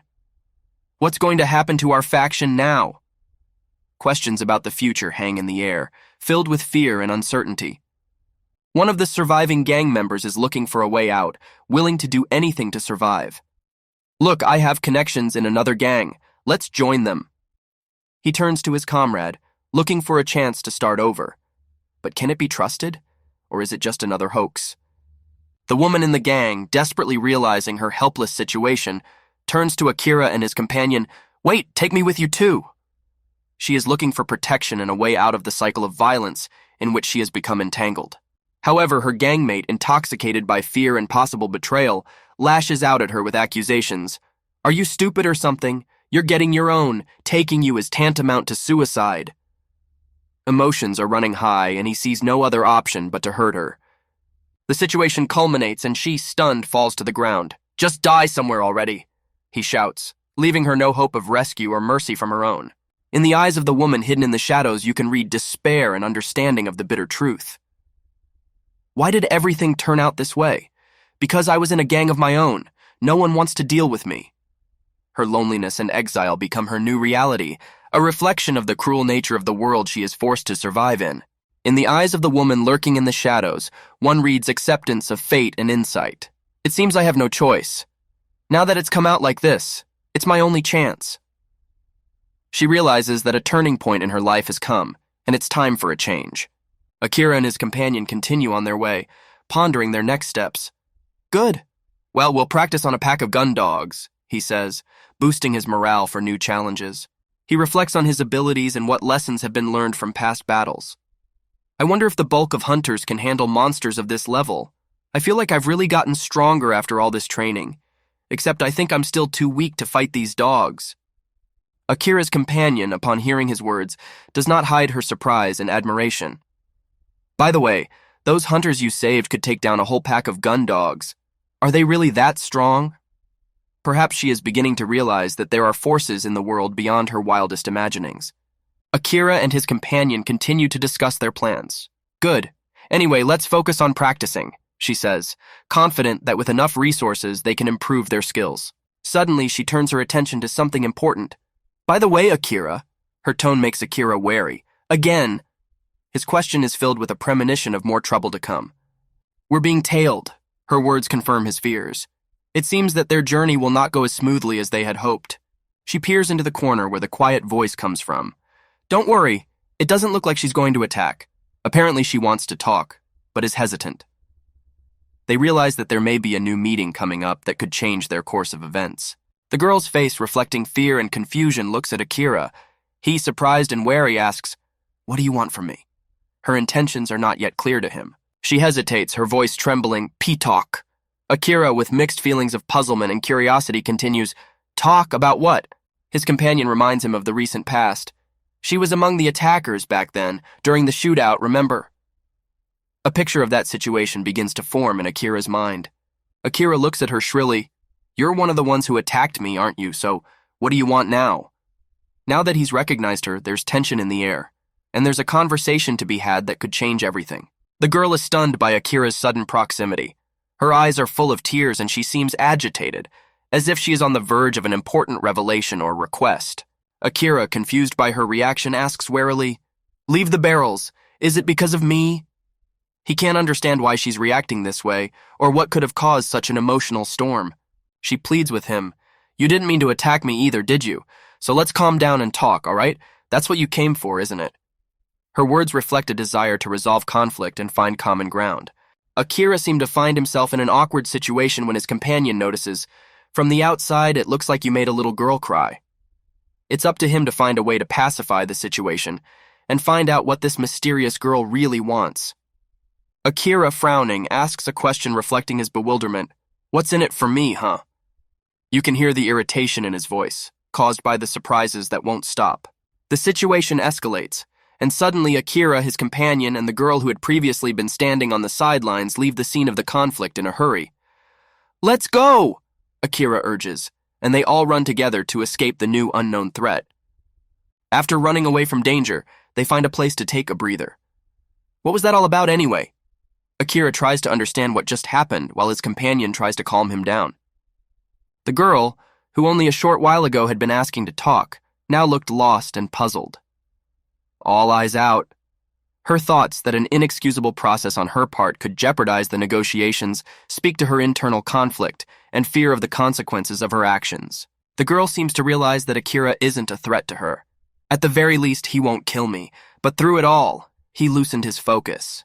I hope it's not a lie. Her words hint at some calculation and the possibility of manipulating the situation. Nevertheless, there is hope in her eyes, and yet, he brought me here for a reason, and it was with this, right? She realizes that Akira could have just left her to her fate, but he didn't, and now she's searching for the deeper meaning behind it. It would be great if I could get him to honor my request. Yes, I'll do my best to do it. Her resolve seems firm, but at the same time she realizes her limitations. I'll do my best. In her words, you can hear both the intent to get her way and the recognition that her options are not limitless. The girl's face reflected sincere gratitude.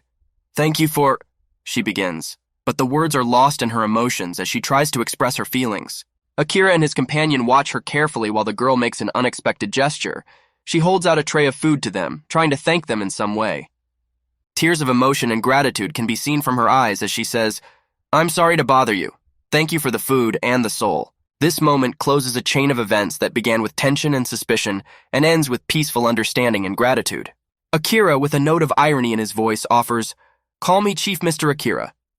He establishes some distance, trying to bring some lightness to the tense atmosphere. However, his mood quickly changes when he says, "Let's cut the crap." His gesture and facial expression indicate that he is ready for a serious conversation. With a strained look, he asks, "So what did you want to talk about?" He makes it clear that he's willing to listen to her and find out exactly what she had to say. The girl seems ready for a revelation. "Okay, I'll get right to the point." Her determination to break the silence may reveal new facets of the story that until now have remained behind the scenes. The girl, with hope in her voice and some anxiety in her eyes, makes an unexpected suggestion. "Akira, please become our boss." Akira, with displeasure reflected on his face, dismisses the idea. "Nope, I'm not interested." His response is clear and decisive. He doesn't want to get into additional commitments. She insists, trying to convince him, "You're not risking anything. Even on the contrary, being a hunter, you'll be able to capitalize. And anyway, hunters have plenty of reasons to join a gang." Her arguments show that she sees more in Akira than he thinks of himself. However, Akira remains adamant. "I won't change my mind, look for someone else." His last words, "Oh, wait a minute," indicate his annoyance at the girl's intrusiveness and that he is not ready to accept her offer. The girl looks agonizingly indecisive, as if she senses that her last attempt may be futile. Persuasion will only make him angry. There's no choice. Ew. Her words carry desperation and an acknowledgement that the proposal could be perceived negatively. She makes one last argument, promising Akira complete freedom of action. "If you become head of the gang, you can do whatever you want to me." This proposal seems bold and desperate at the same time. Perhaps it's about something more than leadership. Akira, on the other hand, seems completely unfazed by this turn of events. His facial expression and body suggests that he's not ready to take on that kind of responsibility and everything that comes with it. He looks determined and detached, emphasizing his desire to stay out of the whole situation. Akira rejects the girl's offer with understanding but also firmness, expressing doubts about her ability to be useful in a decoy role. His words are not without sympathy, but they are firm and realistic, emphasizing that she may bring more trouble than good. The girl's reaction is tinged with surprise and some despair as she realizes that her attempt to influence Akira has failed. Her look and gestures express concern and frustration. Meanwhile, another girl who observes the situation makes the assumption that the sentence had a hidden meaning, perhaps related to gender roles in their group. This assumption may indicate that there is a certain balance or expectation in the group that the girl is trying to upset with her proposal.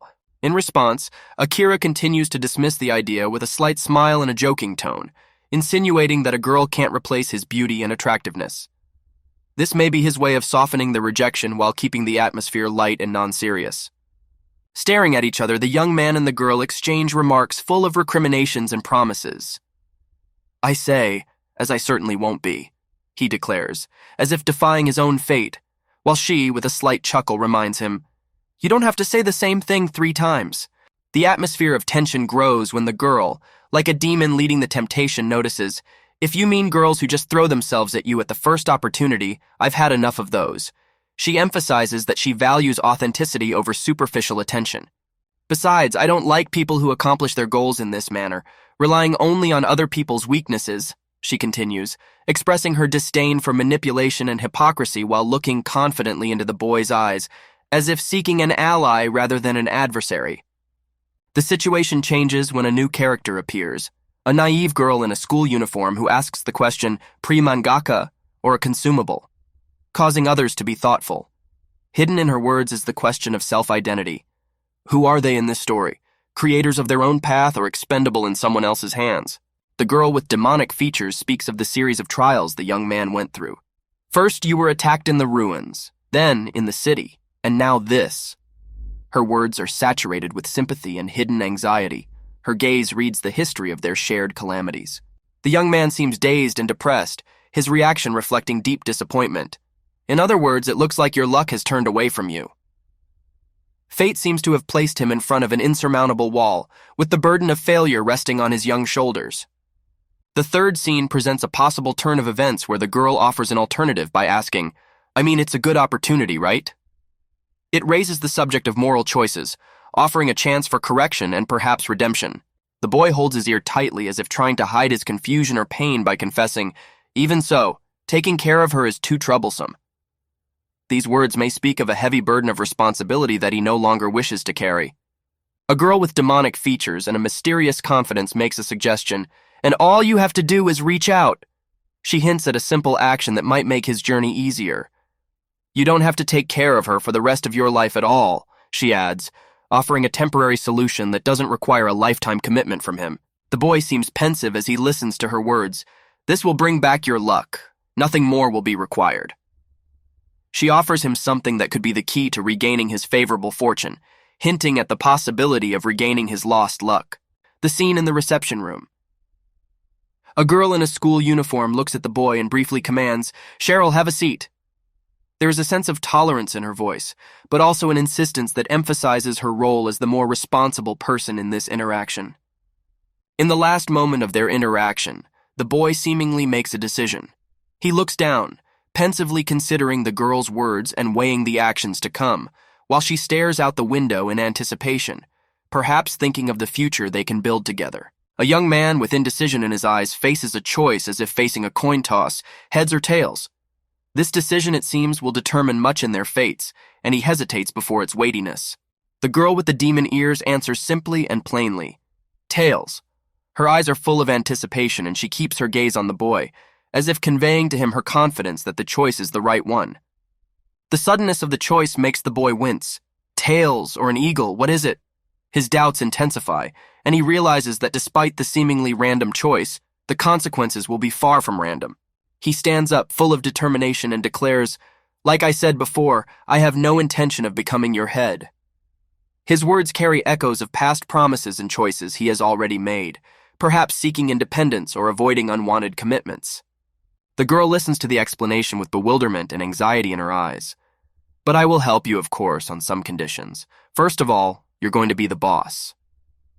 She encounters an unexpected twist that turns her understanding of their relationship upside down. The young man answers her, emphasizing his decision, "I'll only help you, you know. Gang issues don't bother me." He faces a difficult choice, but his decision defies the pressures of circumstance. The situation escalates when he contemplates a radical step. "Stop.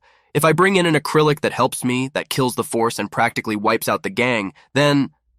His words transport them to a world where the struggle for power and survival goes hand in hand with danger and sacrifice. She comes to terms with the reality of her situation. "I have no choice. There won't be another chance." Her words express despair and a recognition that the path they have chosen leaves no room for hesitation or doubt. There's tension in the air. "Thank you so much," whispered the boy, his voice full of gratitude, but something heavy lay on his heart.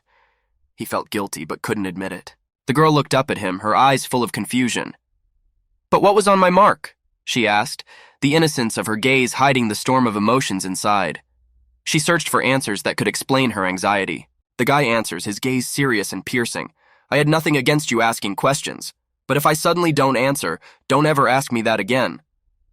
His words carried an adamant decision. And there they stand, face to face on the stairs. "Well, happily ever after, Vasi," he says, trying to hide his anxiety under a mask of indifference. Her response, expresses so much fear, misunderstanding, perhaps the beginning of a goodbye. The story goes on. "What fell out there?" the girl asks with concern in her voice, holding a coin in her hand. A dime," she answers uncertainly, trying to hide her confusion. It was hard for her to focus when so much was at stake. He turned away, his shoulders tense. "I won't tell..." Briefly he threw, trying to remove himself from the situation. There was a note of determination in his voice. He didn't want to divulge a secret that could change everything. There is doubt in his eyes, tension in the air. "Did I win? What's the middle of her bid?" And he thinks, looking at the girl who carries the answers.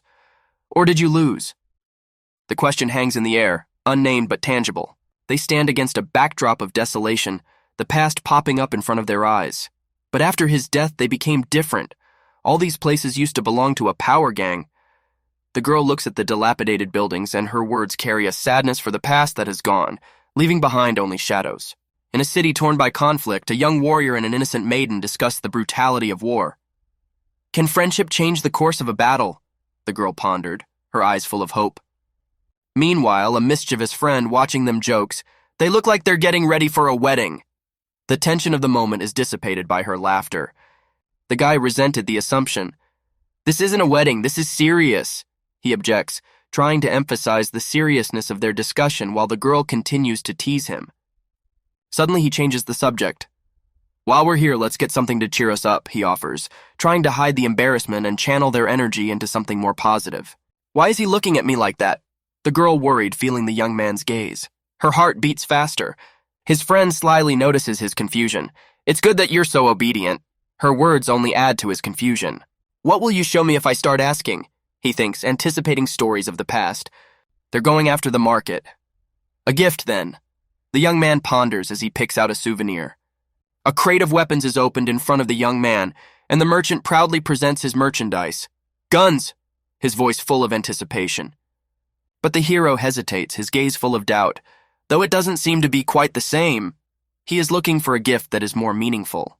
A witty friend reminds us of the importance of choice. You decide for yourself. Besides, if your enemy picks one thing and makes you feel bad about it, it will teach you a lesson. The only thing left is to ask the girl who accompanies him for advice. "Fine, I'll ask her," he decides, dismissing the thought of buying a gun. Turning to the girl, the young man asks, "Is there anything in here you'd like to get?" His question is full of genuine concern. "You want proof of our relationship?" he says thoughtfully, realizing that the gift could be a symbol of their friendship. The girl closes her eyes, folding her hands as if in prayer. "Then let me leave it to you. I hope it's for the best." He's alarmed. "Okay, but don't complain later," he warns, giving her one last chance to pick out a gift on her own. Lively discussing possible gift options, the young man suggests, "How about a piece of jewelry? I think it's the most suitable option." His eyes genuinely sparkle at the thought that this could be the perfect gift that she would appreciate and be reminded of today. In his mind, he dismisses the previous choice. "Just as I thought, the weapon didn't fit, huh?" This thought amuses him, but at the same time, the character realizes that the gift needs to be more personal and meaningful to reflect their relationship. The girl is in awe of his endeavors. "Akira, thank you so much for today. Take care of me now." Her words and facial expression reflect deep gratitude and recognition of his care. The young man answers her seriously but with a note of tenderness. "Okay, be careful on the way back."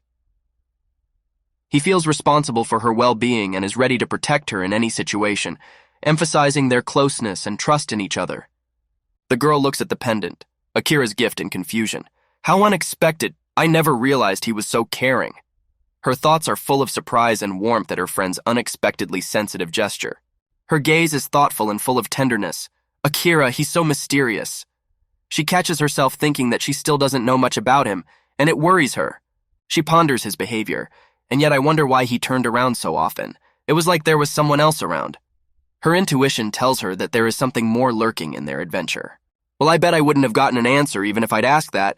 She is confident in his mystery, sensing that Akira is keeping secrets. The girl turns to Akira, seeing him armed. "Akira, aren't you going back?" Her voice is full of worry and bewilderment, her eyes reflecting the sudden realization that their peaceful search for gifts may have been just the calm before the storm. Akira looks around, his face serious. "Me?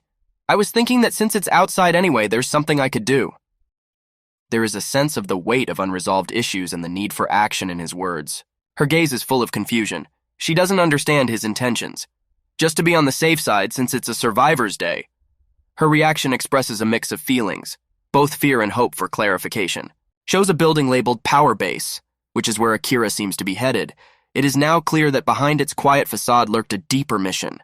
The girl stands in front of the closed doors, discouraged. "Just as I suspected, they've got it all brewing." Her voice reflects frustration and helplessness in the face of an unexpected obstacle. Inside the building, she stops, looking at the massive metal structures. "Throne of Power," she whispers, feeling the weight of everything this place symbolizes. A figure on a throne appears before her, armed and powerful, her gaze fixed on him, her heart sinking at the inner tension and danger this man posed. He collapsed in it, blustering about being a gang leader, but now it will be taken over by me. Her words are full of determination and courage. She is ready to accept the challenge and take on the burden of leadership. Hiding in the shadows, the girl tensely reasoned. If the remaining gang members see me with Akira, they'll definitely come to make sure. Her concern is growing by the second. She knows that every move she makes could have dangerous consequences. That was the objective of the half-day killed on the walk with Akira. The idea that all these events could have been part of a larger plan makes her doubt her companion's true intentions. From her height, she notices suspicious movements below. They're here! You can hear the anxiety in the girl's voice and the readiness for action. She realizes that there is little time left for reflection. If my adventure with Akira was the first betrayal, her thoughts become intertwined with her emotions when she realizes she may be part of a game she herself doesn't want to be a part of. Determination flickers in her gaze, and even though the outcome of the first game is rather doubtful, this is the second. She is ready for the new chapter, the new challenges that lie ahead. As long as I live, I'm winning. There's no other way for me to do it but this. You can hear the determination in her words, but also the desperation. She sees no other way but to fight. Calmly and confidently, she takes her seat on the throne. Welcome into my gang. She is now the one who determines the rules of the game. Stunned gang members stand in front of her. Your gang, what are you even talking about? They can't believe their new leader is standing in front of them, ready to lead them forward. With confidence and pride in her voice, she announces, "The only reason Akira and I ended up together was because I came to share the path with him. And from this day forward, I'm the head of the gang." Her interlocutor looks puzzled. Yes, it's a wonderful name, isn't it? So his name is Akira. Tension builds as he angrily asks, "And yet, why did you come here? Primus forcing the rest of the stuff?" She explains his decision, except he's quite often human, a hunter after all. So Akira told me to keep an eye on the gang. It reveals the motivations of Akira, who seems to be faced with having to make a decision that affects all of their future actions. She calmly asserts her position. Since I am actually the only one giving orders here, it confirms my status as the boss. Is that clear to you? Her interlocutor replies angrily, "Stop talking nonsense. None of this would have happened if the damn co-ed hadn't killed Silsho." With confidence, she continues, "Or come to think of it, the system created a puppet of humans that summoned an ordinary boy." He is indignant, not believing her words. Squint, speak, but don't talk. No matter how strong that brat is, he's not here now. She looks at them, full of determination and equanimity. "Are you serious? Do you really think I won't tell him anything about you?" With menace in his voice, he replies, "Believe me, we knew perfectly well you were coming here." She doesn't hesitate. "You get caught, they'll let you get away with killing me?" Her gaze is firm and unwavering, and he draws his weapon, grinning, "And this rubbish! A boy wouldn't go that far for you alone." His confidence in his control over the situation is palpable. With a slight smile, she touches the gift from Akira. "Look here, Akira gave me this." She touches a pendant filled with significance. Her eyes brighten at the memory. "I'm his favorite." The words speak to the deep connection between the two.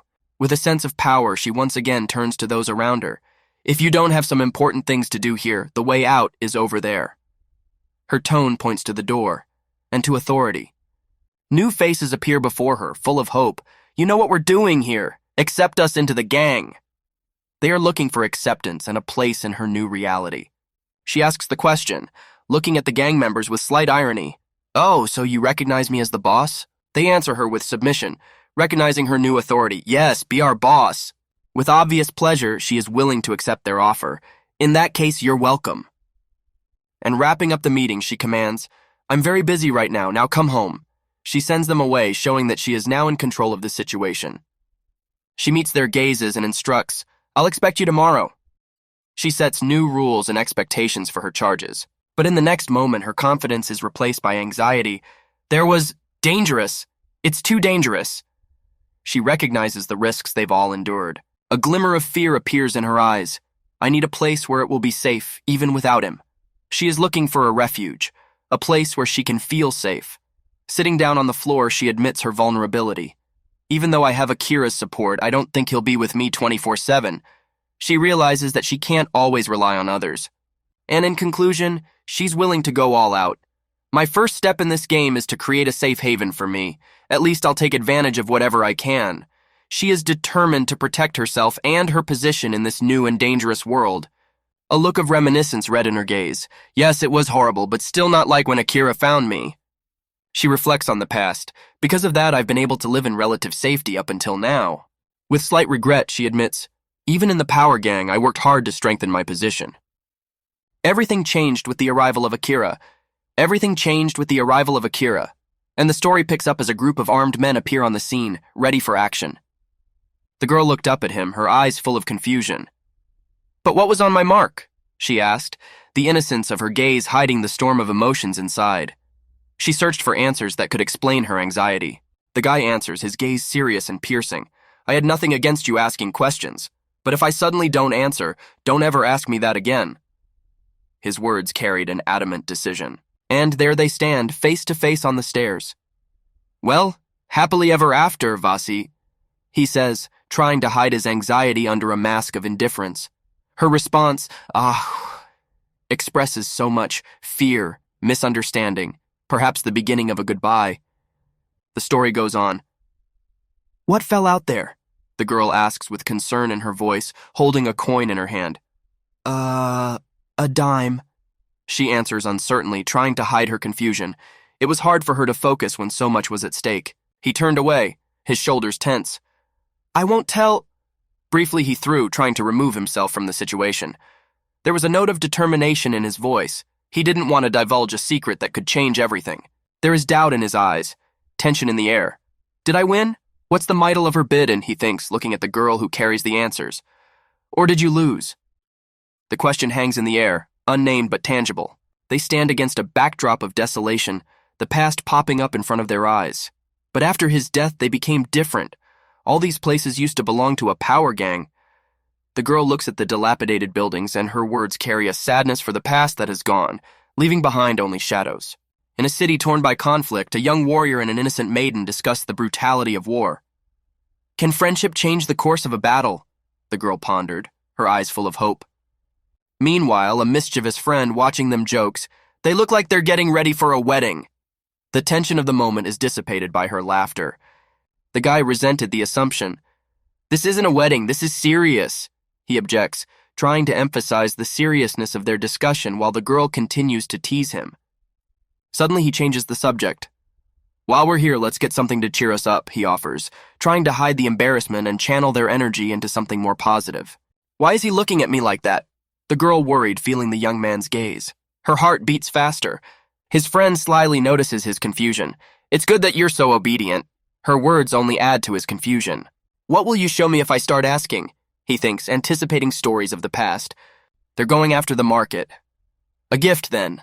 The young man ponders as he picks out a souvenir. A crate of weapons is opened in front of the young man, and the merchant proudly presents his merchandise. Guns! His voice full of anticipation. But the hero hesitates, his gaze full of doubt. Though it doesn't seem to be quite the same, he is looking for a gift that is more meaningful. A witty friend reminds us of the importance of choice. You decide for yourself. Besides, if your enemy picks one thing and makes you feel bad about it, it will teach you a lesson. The only thing left is to ask the girl who accompanies him for advice. Fine, I'll ask her, he decides, dismissing the thought of buying a gun. Turning to the girl, the young man asks, Is there anything in here you'd like to get? His question is full of genuine concern. You want proof of our relationship? He says thoughtfully, realizing that the gift could be a symbol of their friendship. The girl closes her eyes, folding her hands as if in prayer. Then let me leave it to you. I hope it's for the best. He's alarmed. Okay, but don't complain later, he warns, giving her one last chance to pick out a gift on her own. Lively discussing possible gift options, the young man suggests, How about a piece of jewelry? I think it's the most suitable option. His eyes genuinely sparkle at the thought that this could be the perfect gift that she would appreciate and be reminded of today. In his mind, he dismisses the previous choice. Just as I thought, the weapon didn't fit, huh? This thought amuses him, but at the same time, the character realizes that the gift needs to be more personal and meaningful to reflect their relationship. The girl is in awe of his endeavors. Akira, thank you so much for today. Take care of me now. Her words and facial expression reflect deep gratitude and recognition of his care. The young man answers her seriously but with a note of tenderness. Okay, be careful on the way back. He feels responsible for her well-being and is ready to protect her in any situation, emphasizing their closeness and trust in each other. The girl looks at the pendant, Akira's gift, in confusion. How unexpected! I never realized he was so caring. Her thoughts are full of surprise and warmth at her friend's unexpectedly sensitive gesture. Her gaze is thoughtful and full of tenderness. Akira, he's so mysterious. She catches herself thinking that she still doesn't know much about him, and it worries her. She ponders his behavior, and yet I wonder why he turned around so often. It was like there was someone else around. Her intuition tells her that there is something more lurking in their adventure. Well, I bet I wouldn't have gotten an answer even if I'd asked that. She is confident in his mystery, sensing that Akira is keeping secrets. The girl turns to Akira, seeing him armed. "Akira, aren't you going back?" Her voice is full of worry and bewilderment, her eyes reflecting the sudden realization that their peaceful search for gifts may have been just the calm before the storm. Akira looks around, his face serious. "Me? I was thinking that since it's outside anyway, there's something I could do." There is a sense of the weight of unresolved issues and the need for action in his words. Her gaze is full of confusion. She doesn't understand his intentions. Just to be on the safe side since it's a survivor's day. Her reaction expresses a mix of feelings, both fear and hope for clarification. Shows a building labeled Power Base, which is where Akira seems to be headed. It is now clear that behind its quiet facade lurked a deeper mission. The girl stands in front of the closed doors, discouraged. Just as I suspected, they've got it all brewing. Her voice reflects frustration and helplessness in the face of an unexpected obstacle. Inside the building, she stops, looking at the massive metal structures. "Throne of Power," she whispers, feeling the weight of everything this place symbolizes. A figure on a throne appears before her, armed and powerful, her gaze fixed on him, her heart sinking at the inner tension and danger this man posed. He collapsed in it, blustering about being a gang leader, but now it will be taken over by me. Her words are full of determination and courage. She is ready to accept the challenge and take on the burden of leadership. Hiding in the shadows, the girl tensely reasoned. If the remaining gang members see me with Akira, they'll definitely come to make sure. Her concern is growing by the second. She knows that every move she makes could have dangerous consequences. That was the objective of the half-day killed on the walk with Akira. The idea that all these events could have been part of a larger plan makes her doubt her companion's true intentions. From her height, she notices suspicious movements below. "They're here!" You can hear the anxiety in the girl's voice and the readiness for action. She realizes that there is little time left for reflection. If my adventure with Akira was the first betrayal, her thoughts become intertwined with her emotions when she realizes she may be part of a game she herself doesn't want to be a part of. Determination flickers in her gaze, and even though the outcome of the first game is rather doubtful, this is the second. She is ready for the new chapter, the new challenges that lie ahead. "As long as I live, I'm winning. There's no other way for me to do it but this." You can hear the determination in her words, but also the desperation. She sees no other way but to fight. Calmly and confidently, she takes her seat on the throne. "Welcome into my gang." She is now the one who determines the rules of the game. Stunned gang members stand in front of her. "Your gang, what are you even talking about?" They can't believe their new leader is standing in front of them, ready to lead them forward. With confidence and pride in her voice, she announces, "The only reason Akira and I ended up together was because I came to share the path with him. And from this day forward, I'm the head of the gang." Her interlocutor looks puzzled. "Yes, it's a wonderful name, isn't it? So his name is Akira." Tension builds as he angrily asks, "And yet, why did you come here? Primus forcing the rest of the stuff?" She explains his decision, "Except he's quite often human, a hunter after all. So Akira told me to keep an eye on the gang." It reveals the motivations of Akira, who seems to be faced with having to make a decision that affects all of their future actions. She calmly asserts her position. Since I am actually the only one giving orders here, it confirms my status as the boss. Is that clear to you?" Her interlocutor replies angrily, "Stop talking nonsense. None of this would have happened if the damn co-ed hadn't killed Silsho." With confidence, she continues, "Or come to think of it, the system created a puppet of humans that summoned an ordinary boy." He is indignant, not believing her words. "Squint, speak, but don't talk. No matter how strong that brat is, he's not here now." She looks at them, full of determination and equanimity. "Are you serious? Do you really think I won't tell him anything about you?" With menace in his voice, he replies, "Believe me, we knew perfectly well you were coming here." She doesn't hesitate. "You get caught, they'll let you get away with killing me?"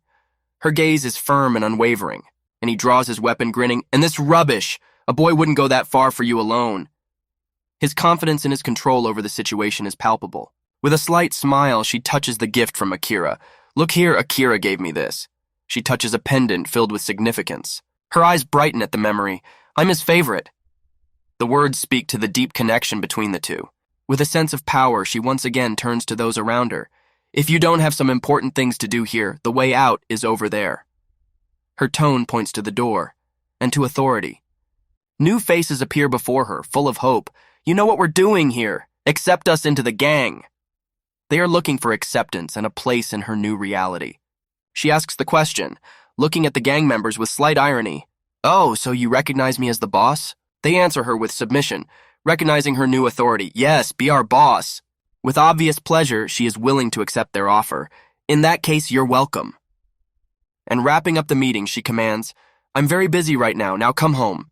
She sends them away, showing that she is now in control of the situation. She meets their gazes and instructs, "I'll expect you tomorrow." She sets new rules and expectations for her charges. But in the next moment, her confidence is replaced by anxiety. There was dangerous. It's too dangerous. She recognizes the risks they've all endured. A glimmer of fear appears in her eyes. I need a place where it will be safe, even without him.